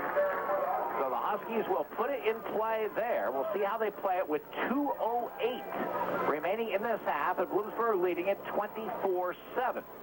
Bit of a squib kick. If it was by design, I don't like the call. I'd have kicked deep to the Huskies and tried to pin them in down around the 20 or 25. I think they've given up too much field position if they did that by plan. Huskies with the ball. I formation behind Eric Miller. Marcus Glaze has had a big first half. Running the football is the tailback. He gets the call, has some running room, and powers out near the 44-yard line. John Pancake, the strong safety, makes the play for Indiana. He has had a strong half, Jim. Well over 100 yards now with that carry. Marcus Glaze with a slot to the near side of the field. Second down for the Huskies. 2nd and 4. Miller gives to Glaze on the delay, has the first down, but a flag flies as Glaze gets inside the 40 to the 38, but this one will probably come back. Umpire threw it at the point of attack. He saw Husky grab somebody. Huge lane on the inside, and it seems that Marcus Glaze cut right off the point of the hold, a yard or so downfield.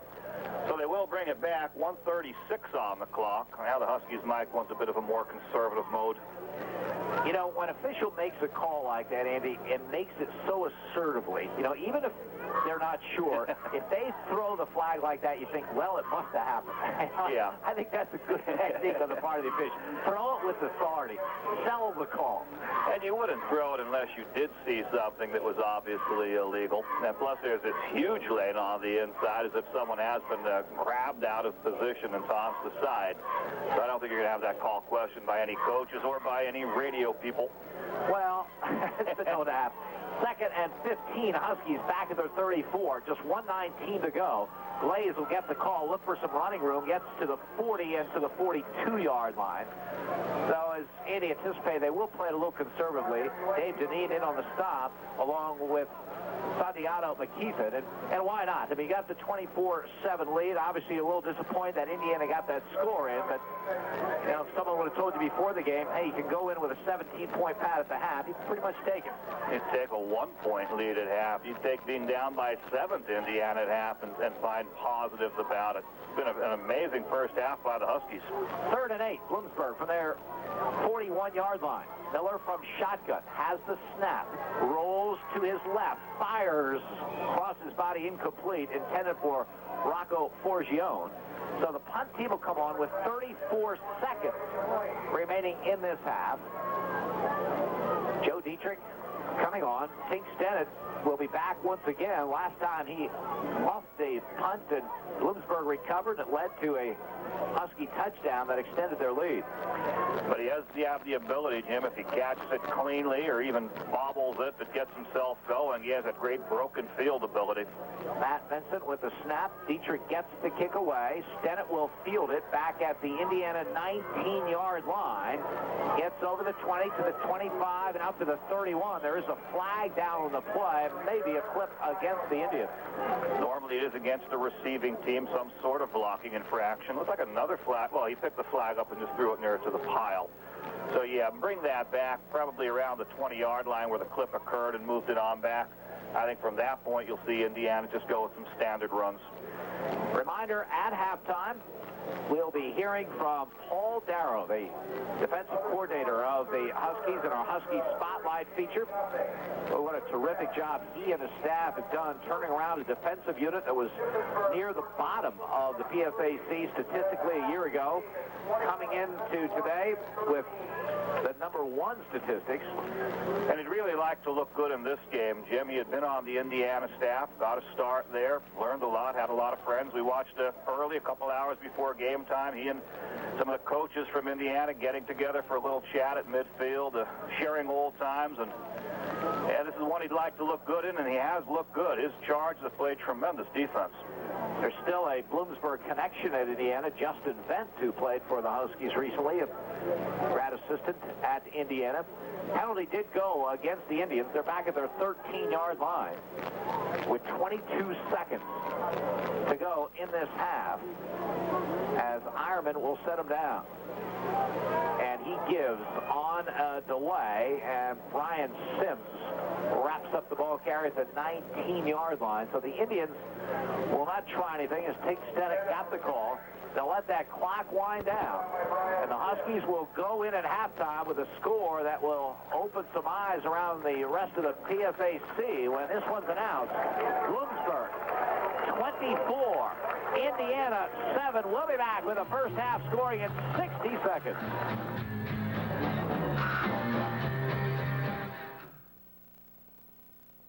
Indiana program that has produced 10 NCAA tournament teams the last 13 years. Zach quickly will kick off for Bloomsburg. Indiana moving right to left. Second half underway. The kick will be fielded by Stennett back at the 4-yard line to the far side, to the 10, to the 15, to the 20, and takes Stennett. Drop down short of the 25-yard line. So Indiana will get the football starting this third quarter, trailing Bloomsburg by a score of 24-7. Indiana coming into the game unbeaten, coming off a huge win over Slippery Rock, and ranked #5 in the nation in Division II football. They have 30 minutes of clock time here in this half, and I think with this drive, they want deliberation. They don't want to hurry this, but they want to get the point. Watch for them going back to that running game, getting into that I formation tailback. Dew is the tailback in the eye. Ironman fakes to him, back to throw, avoids the rush, fires to the sideline, has Howard. He takes a terrific hit, but does get the catch at the 27-yard line. Rudy Garcia laid the shoulder pass into Howard, but a great job by Ironman to avoid the rush and pick up some yardage. Well, they went with a bootleg. The first thing that avoided the rush is they thought that there would be the handoff, and a man tackled on the fake. And then he was being chased. He avoids that rush with the bootleg, throws on the run. So a lot of almost for the Huskies, but a net of 5 yards for the Indians. Second down and 5. In the I formation, Jeremiah Dyer coming up as if he's going to blitz, then backs away as the toss sweep right side goes to Dew, turns the corner, has it, 40, 45, midfield to the Bloomsburg 45-yard line. Amir Dew with a big gain. Here come the Indians early in this third quarter. Trent Flick makes the tackle for the Huskies. They've been using him on that toss, and he's been going north and south. This time he just decides to use his speed and sweep with it. He gets outside, the Huskies contain, and then it's racing down the sideline before he's pushed out of bounds. I think he realized he had a disappointing first half. Maybe the holes weren't there. So run it wide. You don't need the hole. You just need the speed, and he really showed great speed on the outside. 27 yards in the carry by Amir Dew. First and 10, Indiana at the Bloomsburg 44-yard line. Offset eye behind quarterback Brian Ammerman. Play action. He's back to throw. Has time, and then he's sacked back at midfield. Greg Roskis makes the play for the Huskies.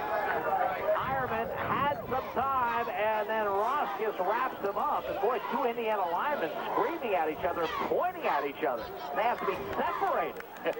Yeah, you should have had him. No, you should have had him. They're fiery. You know, at halftime, things get a little pumped up. You take some heat. They have not played well. And here they're taking it out on each other because the quarterback takes a punishing hit. He had time. He wanted to go deep downfield. He went to throw it. I thought he was going to get it off, but he pulls it in because he's fearful of the interception. And then he takes the shot from Roskis. Second and 16 call. Ironman off play action, back to throw, and he fires into traffic, and he has the tight end Ames at the Bloomsburg 40-yard line. So Ironman to Ames, now flag down after the play, 2 flags down. Boy, if this goes against the Huskies, this will be a big call. Didn't see what action prompted it. Usually you have more defenders in the air than you have offensive players. It would go against the defense. Personal foul against the Huskies. That is big. That's huge. That's a pass completion that would have brought up just a 3rd and 7. Instead, a big first down for Indiana. That is huge. It was a nice pass over the middle. Ames went very, very high. I was wondering if he was the primary target. There was another receiver open 10 yards further downfield, and I thought Ames went up and took it away from him. Huskies in on the tackle, bring him down hard, but then apparently something after the tackle that a couple officials see, and that's a sad mistake on the part of the Huskies. One that shouldn't occur. You give this team life. Looks like it wasn't necessarily a cheap shot, but maybe just keeping the play going after the whistle. First and 10, Indiana at the Bloomsburg 26. Slot to the near side of the field. They give it to Dew off the right side. Amir Dew brought down in his tracks. Good defensive work by number 97 defensively for Bloomsburg. That's Dwayne Davis, 261-pound senior out of Reading.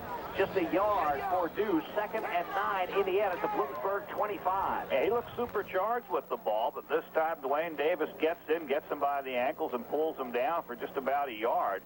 So nice play defensively by the Huskies. Indians are charged, motivated. They want to make it happen. They know they need the points.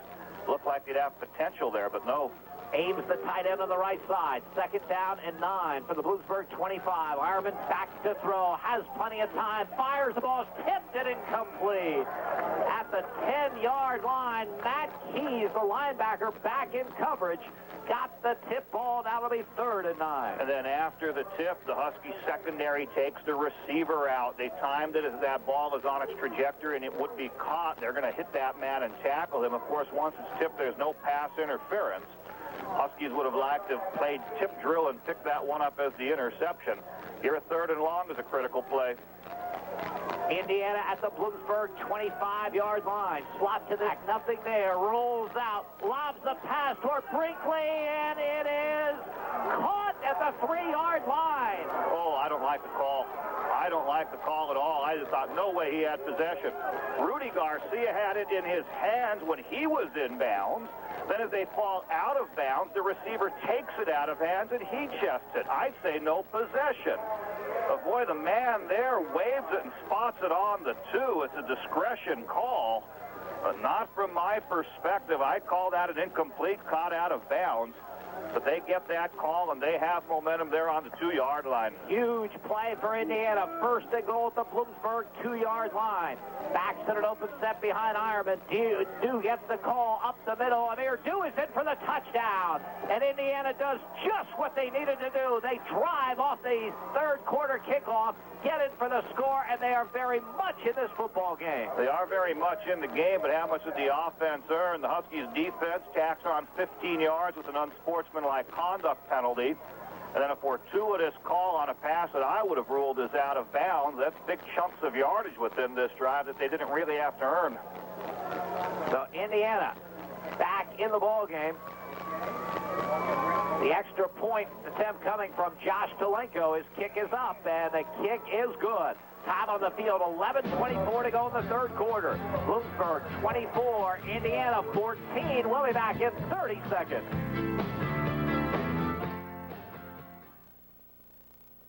Shocker at East Stroudsburg today, Dave. Right here, Bloomsburg continuing to lead Indiana, but the Indians much in this football game. 24-14 Huskies. Kucinek's kick is a low line drive kick. Brian Stone picks it up at the 30 to the 35. Hit and fumbles the football. The scramble's on at the 40. This is a big call coming. Stone coughs it up. If Indiana comes up with it, the Huskies have problems, but Bloomsburg gets on the football. Oh, he made a nice return. They've been squibbing the kicks. I don't understand why. The boy at the point of the tackle, it's jarred loose from him, and everyone goes diving, and everyone's heart's up in their throat. But the Huskies do come up with that football. Huskies, I think it's important for the Huskies to score here in this quarter to come right back. They have the wind advantage. They won't have this advantage in the fourth quarter. Husky lead has been cut to 10. 11-12 to go, third quarter. First snap for Bloomsburg in the second half from their 41-yard line. Indiana showing blitz, moving along that line. The call goes to Glaze, hit behind the line of scrimmage, brought down right there, and you can see momentum. Right now is on the side of Indiana. Bloomsburg's going to have to come up with a big play or two to stop this. Mike Borisenko in on that last tackle, 2nd and 10 Huskies. Long count.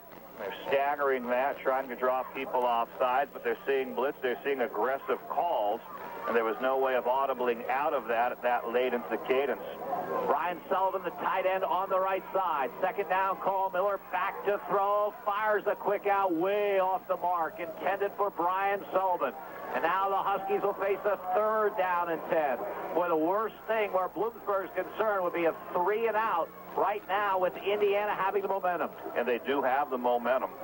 Offensive score, then a jarring hit to force a fumble on the kickoff return. 2 big defensive plays here. A third one would be critical. 3rd down and 10 Bloomsburg at their own 41. Miller from shotgun has the snap. Big rush. He's in trouble. Sacked back at the 34-yard line. And you can look at that Indiana sideline. They are pumped up. This game has turned dramatically. Bloomsburg forced to give up the football, the lead down to 10. Mike Borisenko in on the sack. Huskies need to regroup. They still have a 10-point lead. Yes, you're punting it away, but you've proven you can play with this team for the entire half. They have to get the proper mental frame of mind and regain some control. Joe Dietrich back at the 20-yard line. The snap is there. Gets the kick away. A bad kick. Very, very high and short. Does take a Bloomsburg roll, but will go down at the Indiana 31-yard line. So everything going the Indians' way now, just as it went Bloomsburg's way in that first half. Been cut to 10. It was 124, and Indiana with the football. They do have it. The punt went high, and there was going to be no chance for a return, and in a way, there's a little bit of an advantage. And then the Huskies also do get the roll. Yes, they'd like another 10 or 15 yards net on that. That would be the ideal. But no chance for the return, at least a little bit of a break the Huskies can see. First and 10 for the Indians. Brian Ironman, the sophomore, has had a good day throwing the football. Play action, back to throw. Roskis in pursuit. He has it back at the 19-yard line. Greg Roskis, the Huskies linebacker, with his second sack of the day. That's a big one. The Huskies need momentum. Things have been going Indiana's way so far this half. So there you get an impact play out of the defense, send this team back, force them into passing, and break their momentum. Make them have a mistake now. Second down and 21. Indiana back at their 20-yard line. I formation behind Ironman. Amir Dew is the tailback in the I. Ironman gives on a draw. Deuce hit behind the line, and that is buried by Matt Keys. The Husky linebackers who have been the key to the Bloomsburg's improvement defensively this season, coming up big on back-to-back plays. Oh, they were big. The outside men for this play, Jeremiah Dyer's turn. Little draw had a nice action. There was a seam through the interior line, but Keys sees it, breaks to it, and just squares up on the man, driving him back. Physical hit. Third down and 21 Indiana at their own 20-yard line. Pickett is wide to this the near side. Slap to the right, I formation. Ironman straight drop back to throw. Simpson pursuit. He gets away. He fires the pass to Sinnott. Sinnott is hit on the far side and ridden out of bounds by Jeremiah Dyer after a very short gain. So the pressure by Sims, the good play by Dyer, and Bloomsburg comes up with a defensive stand. Credit those linebackers. They were the visible people in there. Of course, every part of the unit doing its job. Huskies defense getting rousing applause here after forcing this punt, and they'll come up with fine field position here, Jim. Fourth and 18 for Indiana. Matt Daniel back at his 10-yard line to do the punting. Toye Berry waiting for Bloomsburg. The snap is there. The kick by Daniel is very, very high. Fair catch called for, and then the ball hits the ground and goes into the hands of Berry at the 34-yard line of the Huskies. Some confusion. He signaled the fair catch. He thought it would go out of bounds, so he let it bounce. Then it takes a high bounce, and he catches it, and then people are deciding, do I have to hit him, or can he run? And they're actually conferring on the sideline. I don't know if there was a flag. They're just calling it first down for the Huskies. 8 minutes, 17 seconds remaining third quarter. Bloomsburg leading Indiana 24-14. Huskies with a first and 10 at their own 34-yard line. And they need a better offensive series. Indiana came out supercharged, stopped the run, first pass off target, sack on Eric Miller after that. So they want to get it going here. Miller under center. Gives the ball to Marcus Glaze. He is buried for a loss on the play. So the Indiana defense coming up very big in the early moments of this third quarter. Yes, they are. Plays that went well for the Huskies in the first half are now being defended well. Seems there's a bit of a different approach up there. Indiana seems to be going aggressively. They're willing to take the chance. They're getting penetration into the backfield.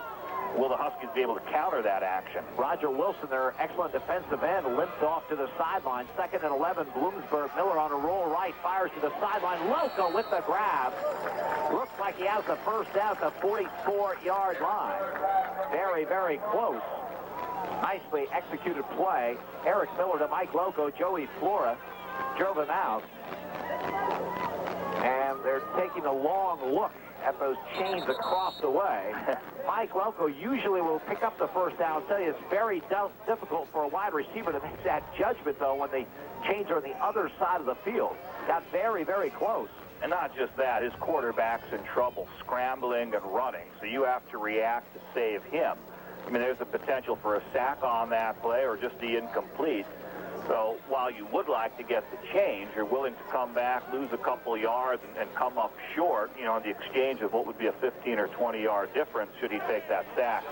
Huskies do get the first down. You know, he can find those chains in his sleep. he just can do it. Instinct. Yeah. First and 10. By the way, when Mike Loco caught his first pass of the day early in this one, it was the 200th reception of his career. All-time leading receiver here. Bloomsburg gets 11 yards there. First and 10, Bloomsburg at their 44. 7:40 to go, third quarter. Huskies with a 10-point lead. Loco wide to the left. But but Miller's going to go across the middle to Terrell Johnson. Flag down as the pass goes incomplete.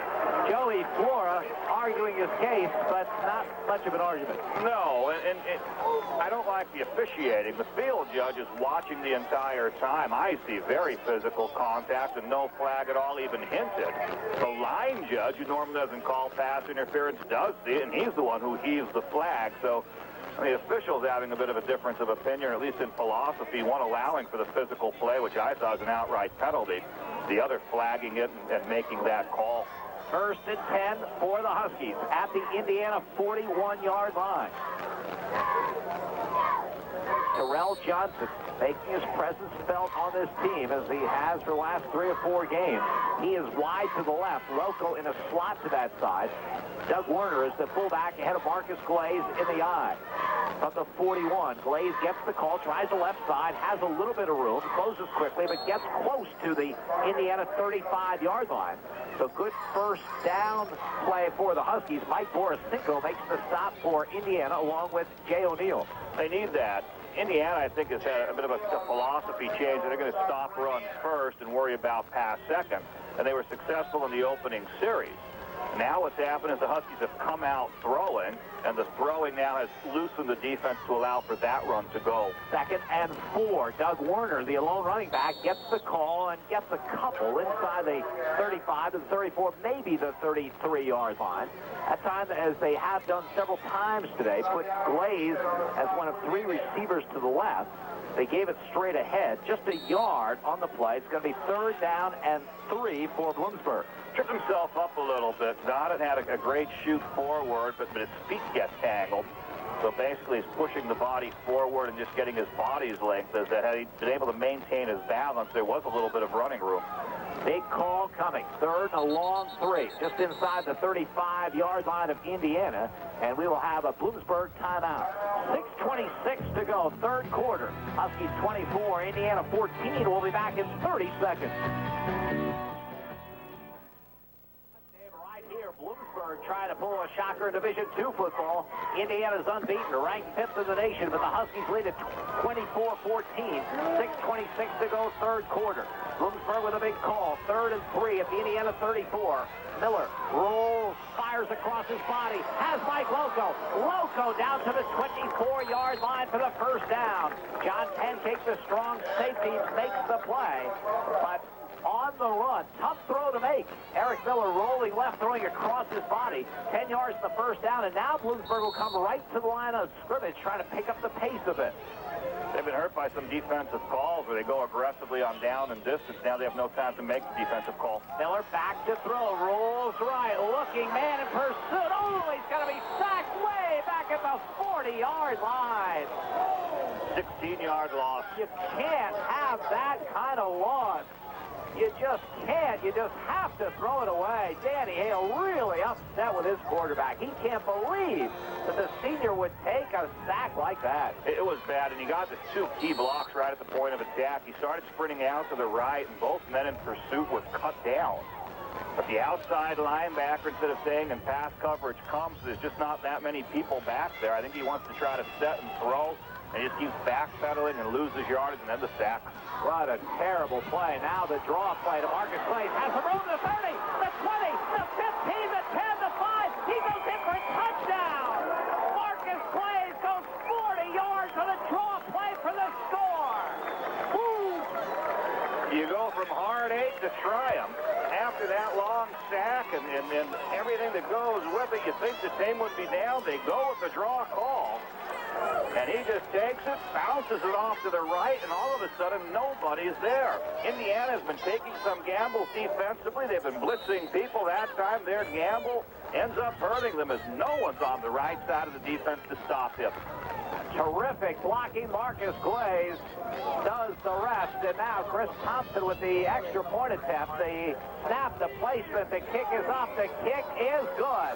Time on the field, 5:25 to go in the 3rd quarter of play with the score. Bloomsburg 31, Indiana 14. We'll be back in 30 seconds. Continues his torrid pace Husky tailback with a 40-yard touchdown run on a draw play has extended Bloomsburg's lead over Indiana to 31-14 with 5:25 to go in this third quarter. Zach Quigley will kick off for Bloomsburg.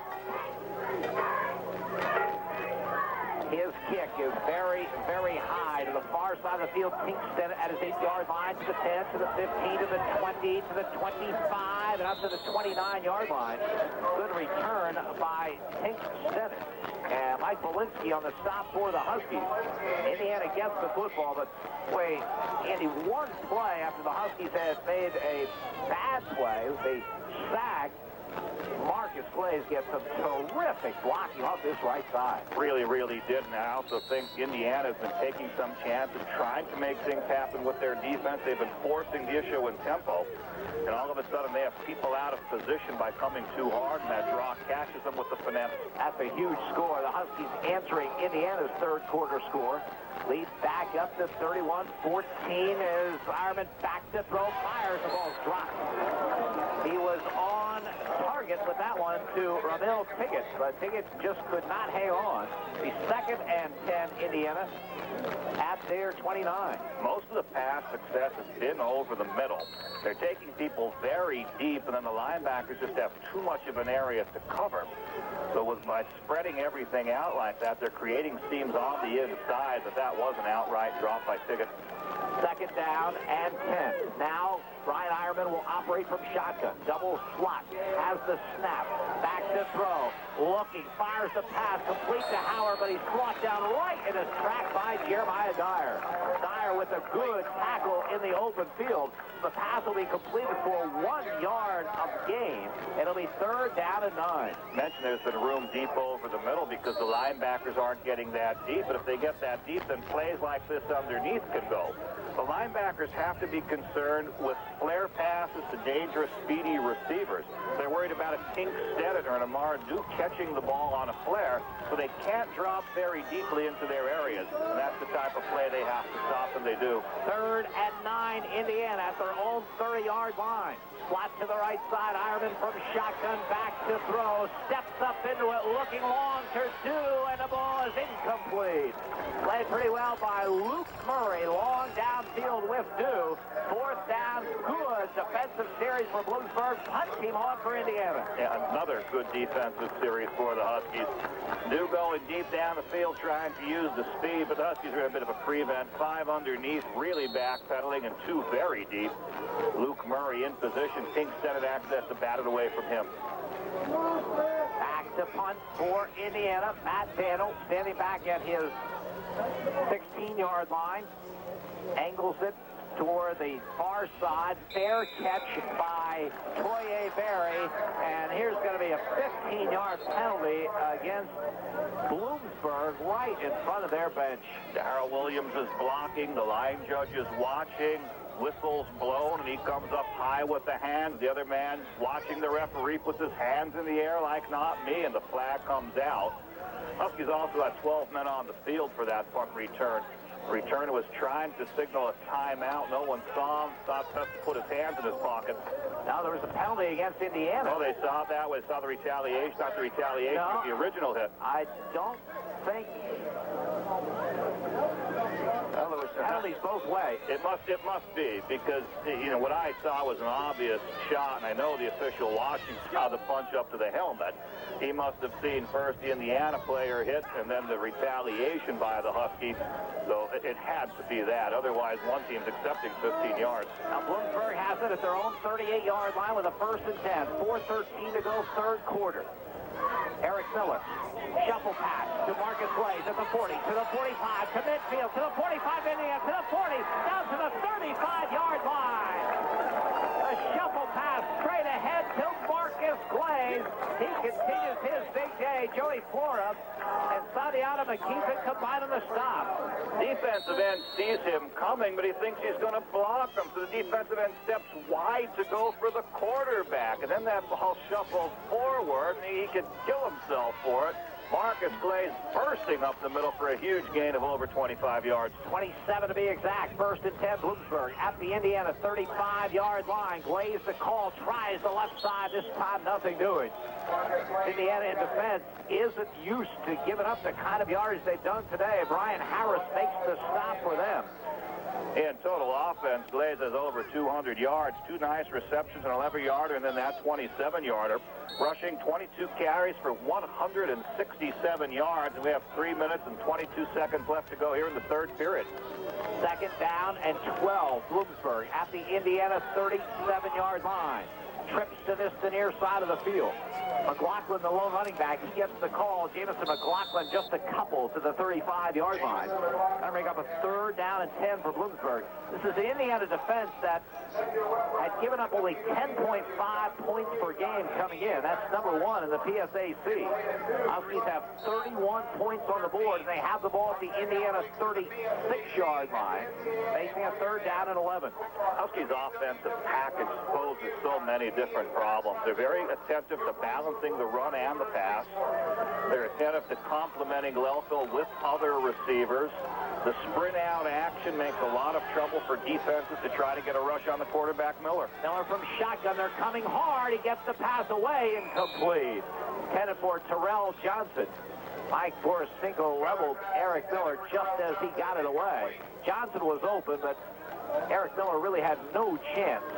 And now the Huskies will get the punt team on here on a 4th and 4 at the Indiana 36. This strategy dictated by that 31-14 lead. Definitely punt them in deep. In fact, one time they punted with the man back here. He dropped the ball, giving the Huskies 7 points. 5-yard touchdown after the fumble recovery. That was Tink Stennett, who's back there now. Dietrich will get the kick away. Very, very high, very, very short. They'll let it bounce, and across the way, Bloomsburg will down it inside the 10-yard line.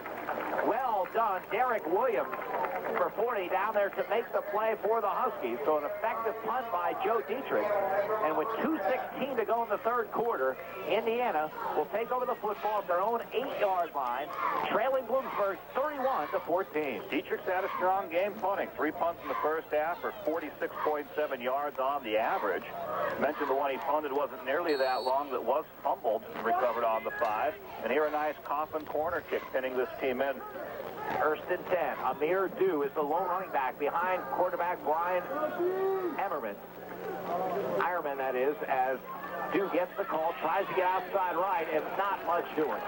Boy, Bloomsburg continues to play it tough against the run. Greg Roskus, outside linebacker, gets penetration. He's being blocked, but as he's being knocked to the ground, he swings out with the arm and trips that man up.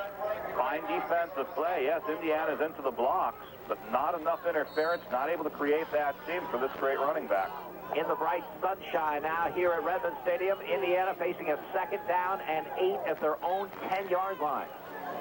They're working into the wind, and the receivers will be looking back into the sun should they have to pass, and they have to pass. Howard wide to the left side. Rudy Garcia out on him. Ironman play action, and they'll be sacked back in the 1-yard line.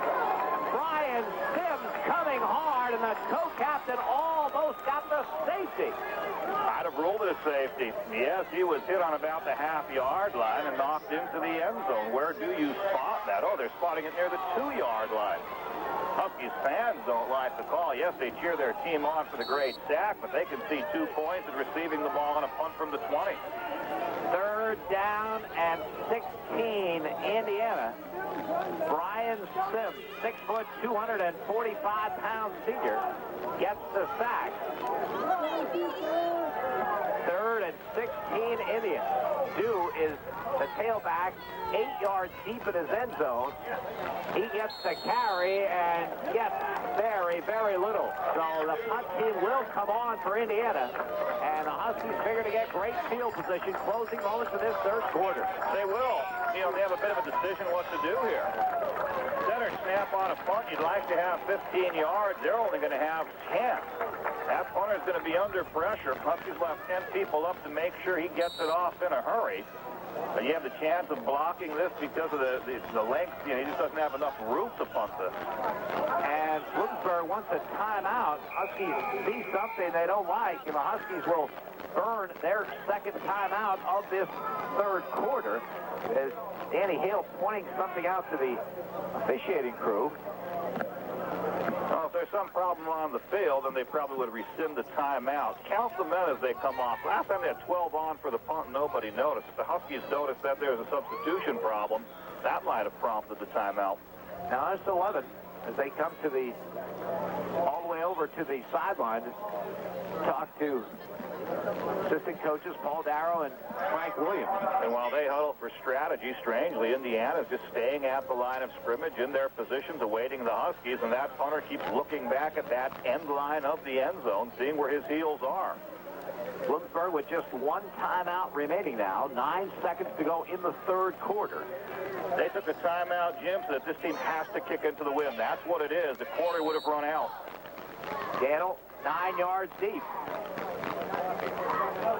Long count, takes the snap, gets the kick away, very, very high, and fair catch on the sideline by Toye Berry. We'll see where they mark it. Bloomsburg will have good field position as the third quarter comes to an end. With the score, Bloomsburg 31, Indiana 14. We'll be back in 30 seconds. Thank you very much, Dave. Right here, we start the fourth quarter. Bloomsburg 15 minutes away from pulling off their biggest win of the season. Fifth-ranked Indiana, unbeaten coming in. Huskies leading this one 31-14. And a great call by Huskies coach Danny Hale in the last 9 seconds of that third quarter, calling the timeout, forcing Indiana to kick into the win. As a result, Bloomsburg starts this fourth quarter at the Indiana 46-yard line with a 1st and 10. Huskies moving from our right to our left in this period. And they're moving into that win. Slot to the right side, I formation. Marcus Glaze has had a big game for that tailback position. At the tail of the tandem, gets the call up the middle and gets inside the 45 down to the 44-yard line. Dave Deneen in on the stop for the Indians. Deneen is not their starting strong safety, but sees a lot of action. In fact, is their second leading tackler coming into this game. Sophomore out of Central City, PA, 6'1", 205-pounder. 2nd and 8, Bloomsburg at the Indians' 44.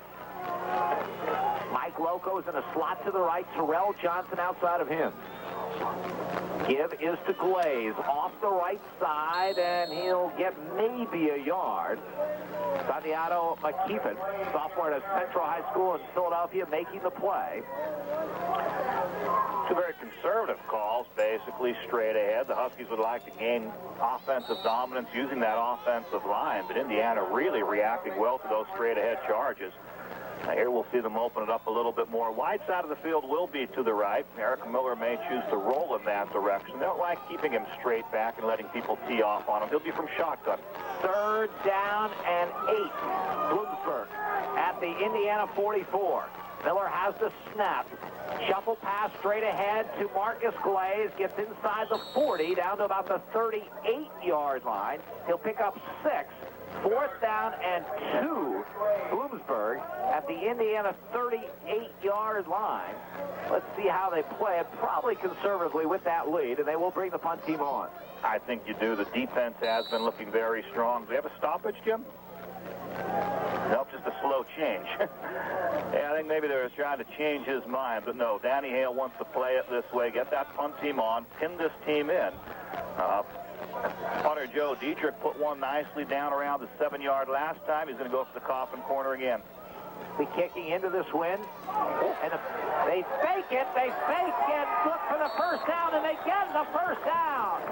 A short snap, and the Huskies pick up the first down. Jamison McLaughlin gets the snap, gets the first down. Oh, had us fooled. We're talking conservatively, but when it came like this, take that risk. Even if they didn't make it, it's not bad field position. They're certainly on the right side of the 40. But I don't think Indiana was expecting it. They're a bit demoralized by that score the way it is. Snap it to the up back. He takes it straight ahead. Great offensive charge, and he made that easily. Beautiful run by McLaughlin. Great call. Bloomsburg at the Indiana 31-yard line. The call goes to Doug Werner. Werner will get about a yard off the right side to the 30-yard line. Mike Borsico makes the stop. And at the very least, Andy, if you play it very, very conservatively, run 3 or 4 plays here, that's a couple more minutes where Indiana has no chance of the football. And they did nothing but run in that previous series. They're trying to establish that, keep it on the ground. They'd like to get a little bit more on each run. But yes, it is a question of the time. They want to keep it away from Indiana's offense, eat that clock up as much as possible. Wide to the right side, Terrell Johnson. Mike Loco wide left. Glaze the tailback in the eye. 2nd down and 9. Bloomsburg from the 30-yard line. Miller takes the snap. Back to throw. Looking for all of it to Loco. The ball tipped and incomplete. Good battle downfield. Terrific play by junior cornerback Granville Taylor. It'll be 3rd down and 9. Of course, we talked about the Huskies playing conservatively. If you are going to go the air, go very long. Even if it's picked off, Indiana probably has the ball inside their 10. Right, and of course, when you go to Lelco, there's a great chance that you might come up with the ball and score the touchdown. And, you know, nothing's more conservative than adding points and extending that lead. The safest way to go. 3rd down and 9, Bloomsburg at the Indiana 30-yard line. Glaze is the lone running back. Slot to the near side of the field. And the give on a draw play to Marcus Glaze. Gets outside to the 25, looking for the 6, has the first out. Inside the 20 and inside the 10-yard line. On the draw to Marcus Glaze, Mike Borsico makes the stop. Bloomsburg on the march, looking to add to what is a 31-14 lead. He had 169 yards rushing prior to that, and that was about 20 yards on the burst. I wonder if he'd get to the chains. He had to burst it to the outside and stretch, and then he kicks away from a man there and gets about 10 more yards. So conservative play that would keep the clock going, but still has the opportunity to get the chains, and it really pays dividends. They call it a 17-yard gain as they mark the ball at the 13-yard line. 1st and 10, Bloomsburg. Call goes straight ahead to Doug Werner, and Werner gets inside the 10 down to the 9-yard line before the strong safety John Pancake can make the stop. Again, more time off the clock as the Huskies keep it on the ground. 25 carries for Marcus Glaze, 186 yards by my count. Sean Fuso was shaken up earlier in the big offensive tackle. The Huskies trying to shake off an injury which appears to be to his right knee, limping noticeably as he gets to the line of scrimmage. Bloomsburg at the Indiana 9-yard line, 2nd down call. Slot to the near side of the field. Glaze the tailback in the eye. Call goes to Marcus Glaze off the right side inside the 5, and Glaze in for the touchdown. Tremendous blocking off the right side. Glaze with another score. Fullback's going to isolate on the defensive end who has contained. That man comes up, fullback engages and pushes him out. Glaze takes it inside of that and then plants and breaks to the outside as he bubbles wide, turns on the speed, kicks away from one more potential tackler. Great run adding to his total. I have him with 195 yards on the game now. Now the extra point attempt coming for Chris Thompson. Bloomsburg, a terrific drive there for the score. Thompson's kick is up, and the kick is good. Time on the field, 11-14 to go in the football game with the score. Bloomsburg 38, Indiana 14. We'll be back in 30 seconds. Much, Dave, right here. Bloomsburg rolling over Indiana 38-14. Marcus plays with a huge day for the Huskies as Zach Quigley will kick off. The ball bounces along the turf. Lane picks it up at the 9 to the 10 to the 15, and Henry Lane is brought down at about the 23-yard line. Bloomsburg getting good coverage downfield. Derek Williams, Mike Bolinski in on the play for the Huskies along with Sean Butler. So Indiana takes over the football. But what a performance today by the Huskies. Boy, offensively, defensively, specialty teams, it's all been there. Great team effort as the Huskies are putting together a tremendous effort. 1st and 10 for Indiana. Brian Eierman will operate from shotgun. Has the snap, back to throw. Bordas in his face, gets the pass away to Kingston, but he's brought down by Matt Keys in the open field. Huskies will settle for 2-yard completions, as that one was 2nd down and 8. And tackled in bounds, so the clock continues to move. And it's the best of all worlds that they've run up the middle and just got 2 yards. It seemed disappointing. Somehow when you do it with a pass, it just doesn't seem nearly as bad, but that is a great play for the Huskies. Linebackers have been aware of those running backs trying to run underneath. They've given up some room behind them because of it, but they're not going to let them catch it and run underneath. 2nd and 8. Ironman from shotgun has the snap, back to throw, incomplete. Has it headed for Brinkley. Good play by Rudy Garcia. His play from the cornerback position has been outstanding this year. Garcia, a sophomore at Spencer Dolphins, 2nd team all-conference pick a year ago, and playing even better this year. Yeah, that was a tough play. Man went up for the ball, and as soon as he touches it, Garcia realizes he can hit him. So while he's extended trying to tap it into his hands, if he goes unimpeded, he will make that catch. But Garcia loves to hit, comes in, drives through the man. There's no chance for that catch. 3rd down and 8. Indiana at their own 26-yard line. Ironman from shotgun has the snap, back to throw, has time, fires over the middle, incomplete. Intended for Tiggett. Ball went by him, and 4th down, the punt team on for Indiana, and another good series by this Bloomsburg defense, which continues to be outstanding. All the fans are enjoying it. Ball was thrown off target. The man was open momentarily, and the safety behind him realized he's got to come up and make the tackle after the catch. But possibly if that safety realized the ball would be that far off target, he might have been able to intercept it. Toye Berry awaiting Matt Daniels' kick. With the wind, sails it to the far side. Berry on the run, fumbles the football, is able to pick it up. And it's hit dropped back at about the 26-yard line. So Bloomsburg will take over. Tim Single down the play for Indiana, as the Huskies will take over with 10:06 remaining in this football game. And Bloomsburg leading Indiana 38-14. Again, you have to go back to 1985 for the Huskies' last victory over the Indians. That was a 31-6 game in a PSAC championship game here at Redmond Stadium. Watch for him keeping it on the ground. Marcus Glaze still back there. 5 yards short of a 200-yard game by my count. Slot to the near side of the field. Jamison McLaughlin is the fullback ahead of Marcus Glaze, and gets the call straight ahead, nothing doing, as Mike Borisenko drives him back. You know, as he closes in on 200 yards today, Andy, you realize what an achievement it is to gain 200 yards. And you go back to 1997 when Irv Stigler won the Harlan Hill Trophy Award, and you realize what a great year he had. He was getting 200 yards on average. Well, he was a superior talent, great team behind him. They balanced that very well. But, you know, we're seeing some great efforts here by Marcus Glaze. Aristine Henry was having great efforts earlier in the season before his injury.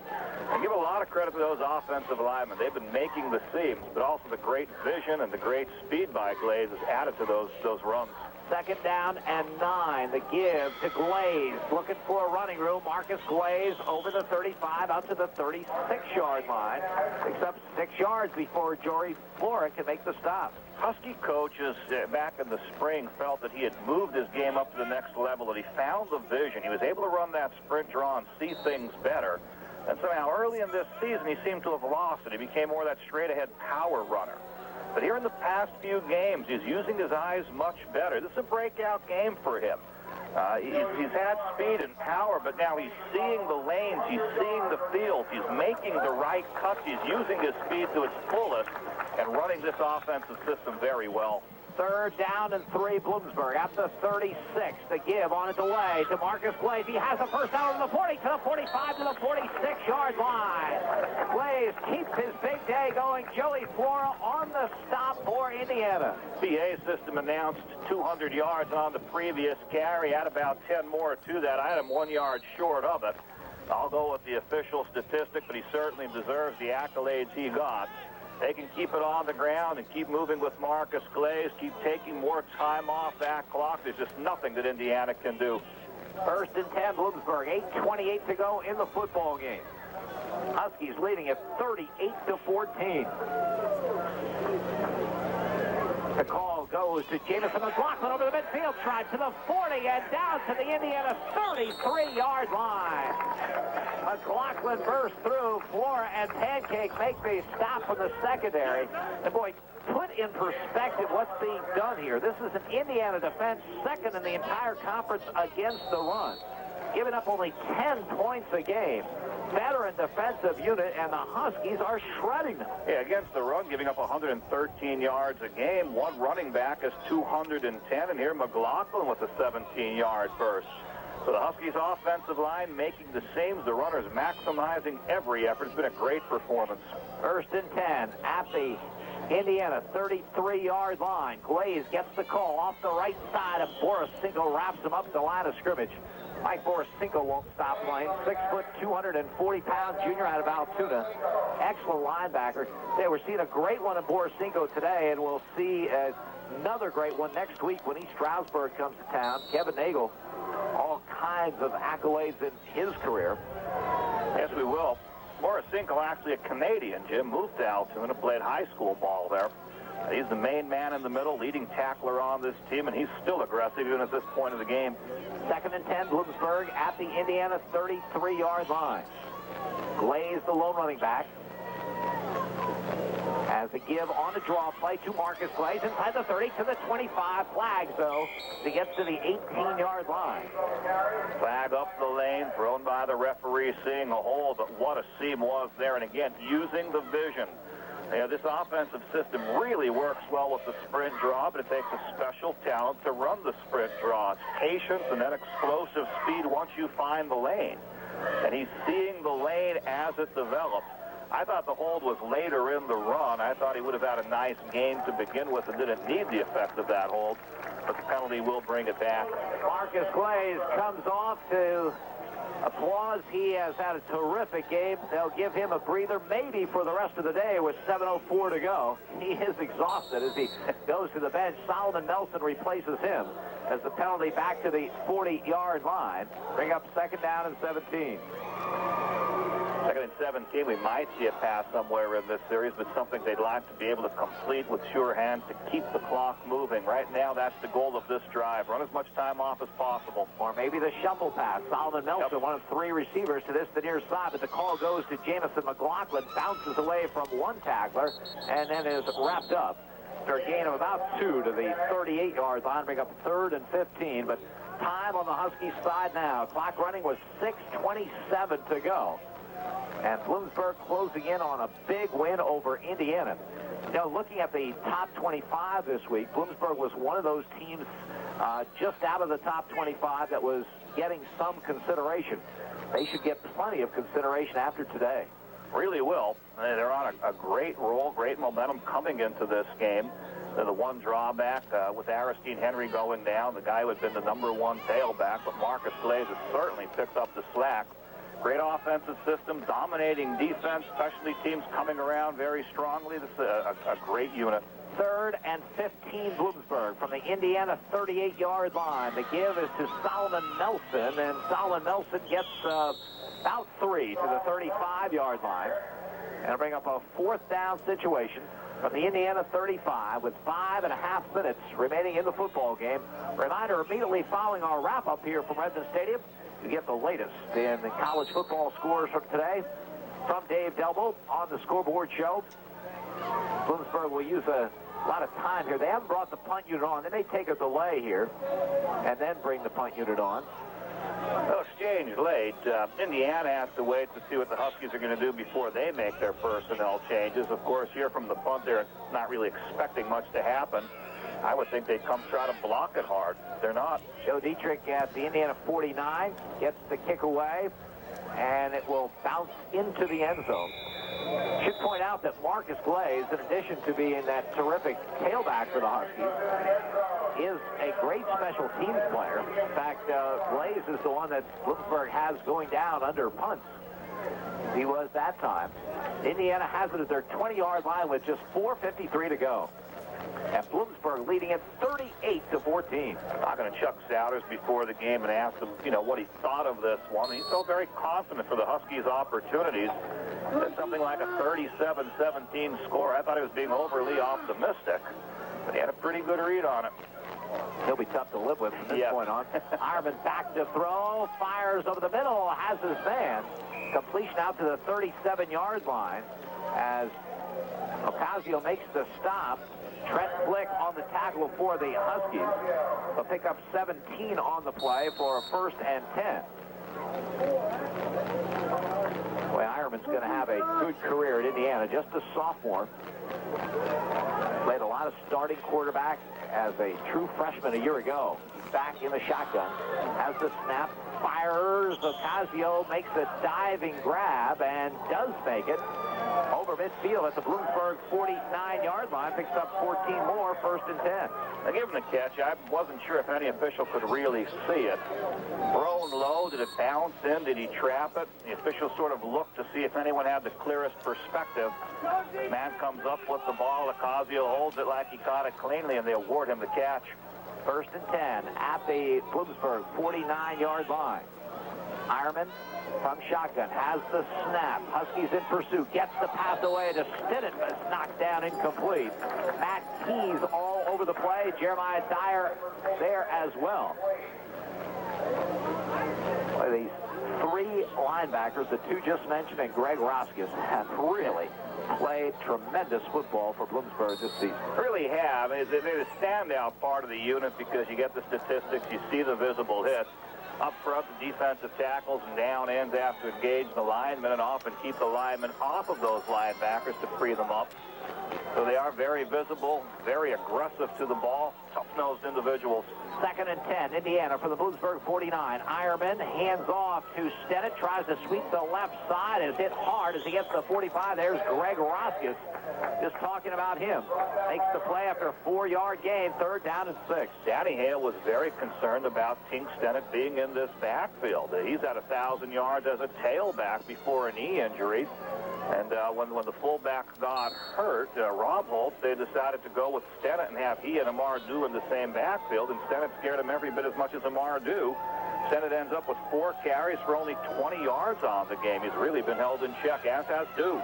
3rd and 6, Indiana.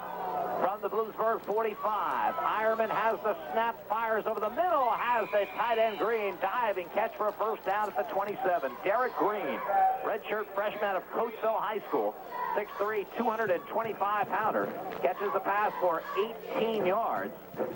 And Indiana has a 1st and 10 at the Bloomsburg 27 with 3:22 to go. Throughout the game, they've been finding space behind the linebackers. I believe the linebackers are staying up close, more attentive to the dangerous backs running out of the backfield on more shallow patterns. Ironman back to throw. Big pass. Rush steps up into it. Hit. Fumbles the football. Scrambles on the 31-yard line, and Bloomsburg has the football. Ron Smith, a freshman defensive end, made the strip for the Huskies, and Fran Greger comes up with the football. So Bloomsburg gets it back. Smith and Greger combining on the big play, and the Huskies will have it with just 3:06 to go. Yes, they will, and they'll go primarily with that running game, keep it on the ground, and keep the clock moving. Chris Thompson coming in the game. Jim, what do you think the chances are we'd see Chris Thompson in this one? Well, if Chris Thompson was going to play, you would have thought that maybe Indiana, the 4th-ranked team of the nation, had things going their way. Not that Thompson's not a capable backup, but just didn't figure to see backup people in this game. The 31 gives to Solomon Nelson, and Nelson's over the 35 out to the 36-yard line. Picks up 5, 2nd down and 5. So Bloomsburg with a win will go to 4-2 on the season, a 4-game winning streak, going into a very big game here at Redmond Stadium next Saturday. East Stroudsburg coming in. Before a couple of tough, close losses, East Stroudsburg was ranked 22nd in the country. They, of course, still in the hunt in the PSAC East. Can't afford any more losses. Bloomsburg will be on top in the East with Millersville after today. 2nd and 5 from the 36-yard line. Nelson gets the call again. Solomon Nelson picks up a couple to the 38-yard line. Boy, there can't be many defeats in Frank Signetti's career at Indiana any worse than this one at 38-14. No, quite a differential. Quite a differential. I thought the Huskies had a chance in a nail-biter of a game, a back-and-forth game, but the scoreboard, 38-14 here with exactly 2 minutes to go, has to be shocking people throughout the state when they hear this score. Brian Bigeman in at the center position for the Huskies. They've substituted along that line as well. 3rd down and 2 from the 38-yard line. And Thompson gives the ball to Nelson, and Nelson very close to the first down yardage, gets off that left side. Ran hard. I thought he was hit just short of it, and they'll spot it and look across. It would surprise me to see another measurement yet in this game. Looks obviously short to me, but we're going to stop it and measure it. You know why, Jim? I know why. You know why. I have my 25th class reunion. Cocktails start at 5 o'clock. It's 4:18, and we're going to have every stoppage conceivable in this last minute and 23 seconds. Game is out of hand. But we'll stop and measure this so that Gerard McGinn shows that everything matters. This NFL evaluator sitting watching this officiating team.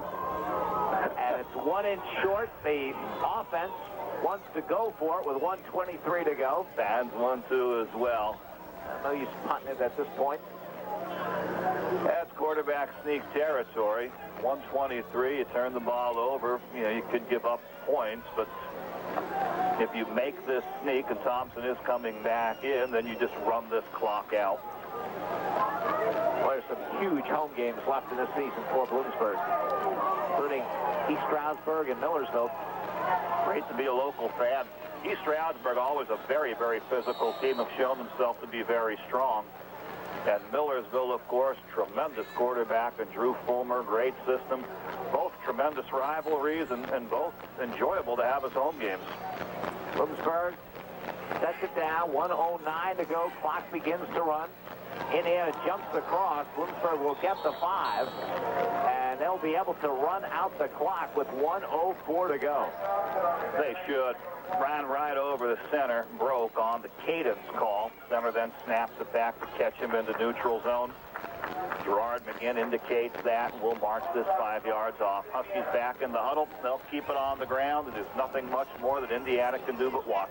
Andy, you could see this one from the very, very start when Bloomsburg moved the ball well on the ground. The first couple of snaps today, you thought, well, if they're going to establish themselves in that offensive front, they've got a chance at this one. And they really did. Came right out running. Jim Mono sort of put the challenge to his people. Here's what we have to do to win, and we're going to go with runs to start, make it happen, and they did make it happen. 46 seconds to go. Chris Thompson goes down on one knee, back to the 43-yard line. The celebration will begin in earnest. Crowd reacts. Players reacting toward the crowd. Big, big win for the Huskies today. Indiana coming in, 4th-ranked team in the nation, unbeaten. And Bloomsburg wins, and wins impressively here today. Clock winding down. Huskies are going to win a big one and open up all sorts of possibilities for themselves for the rest of this season.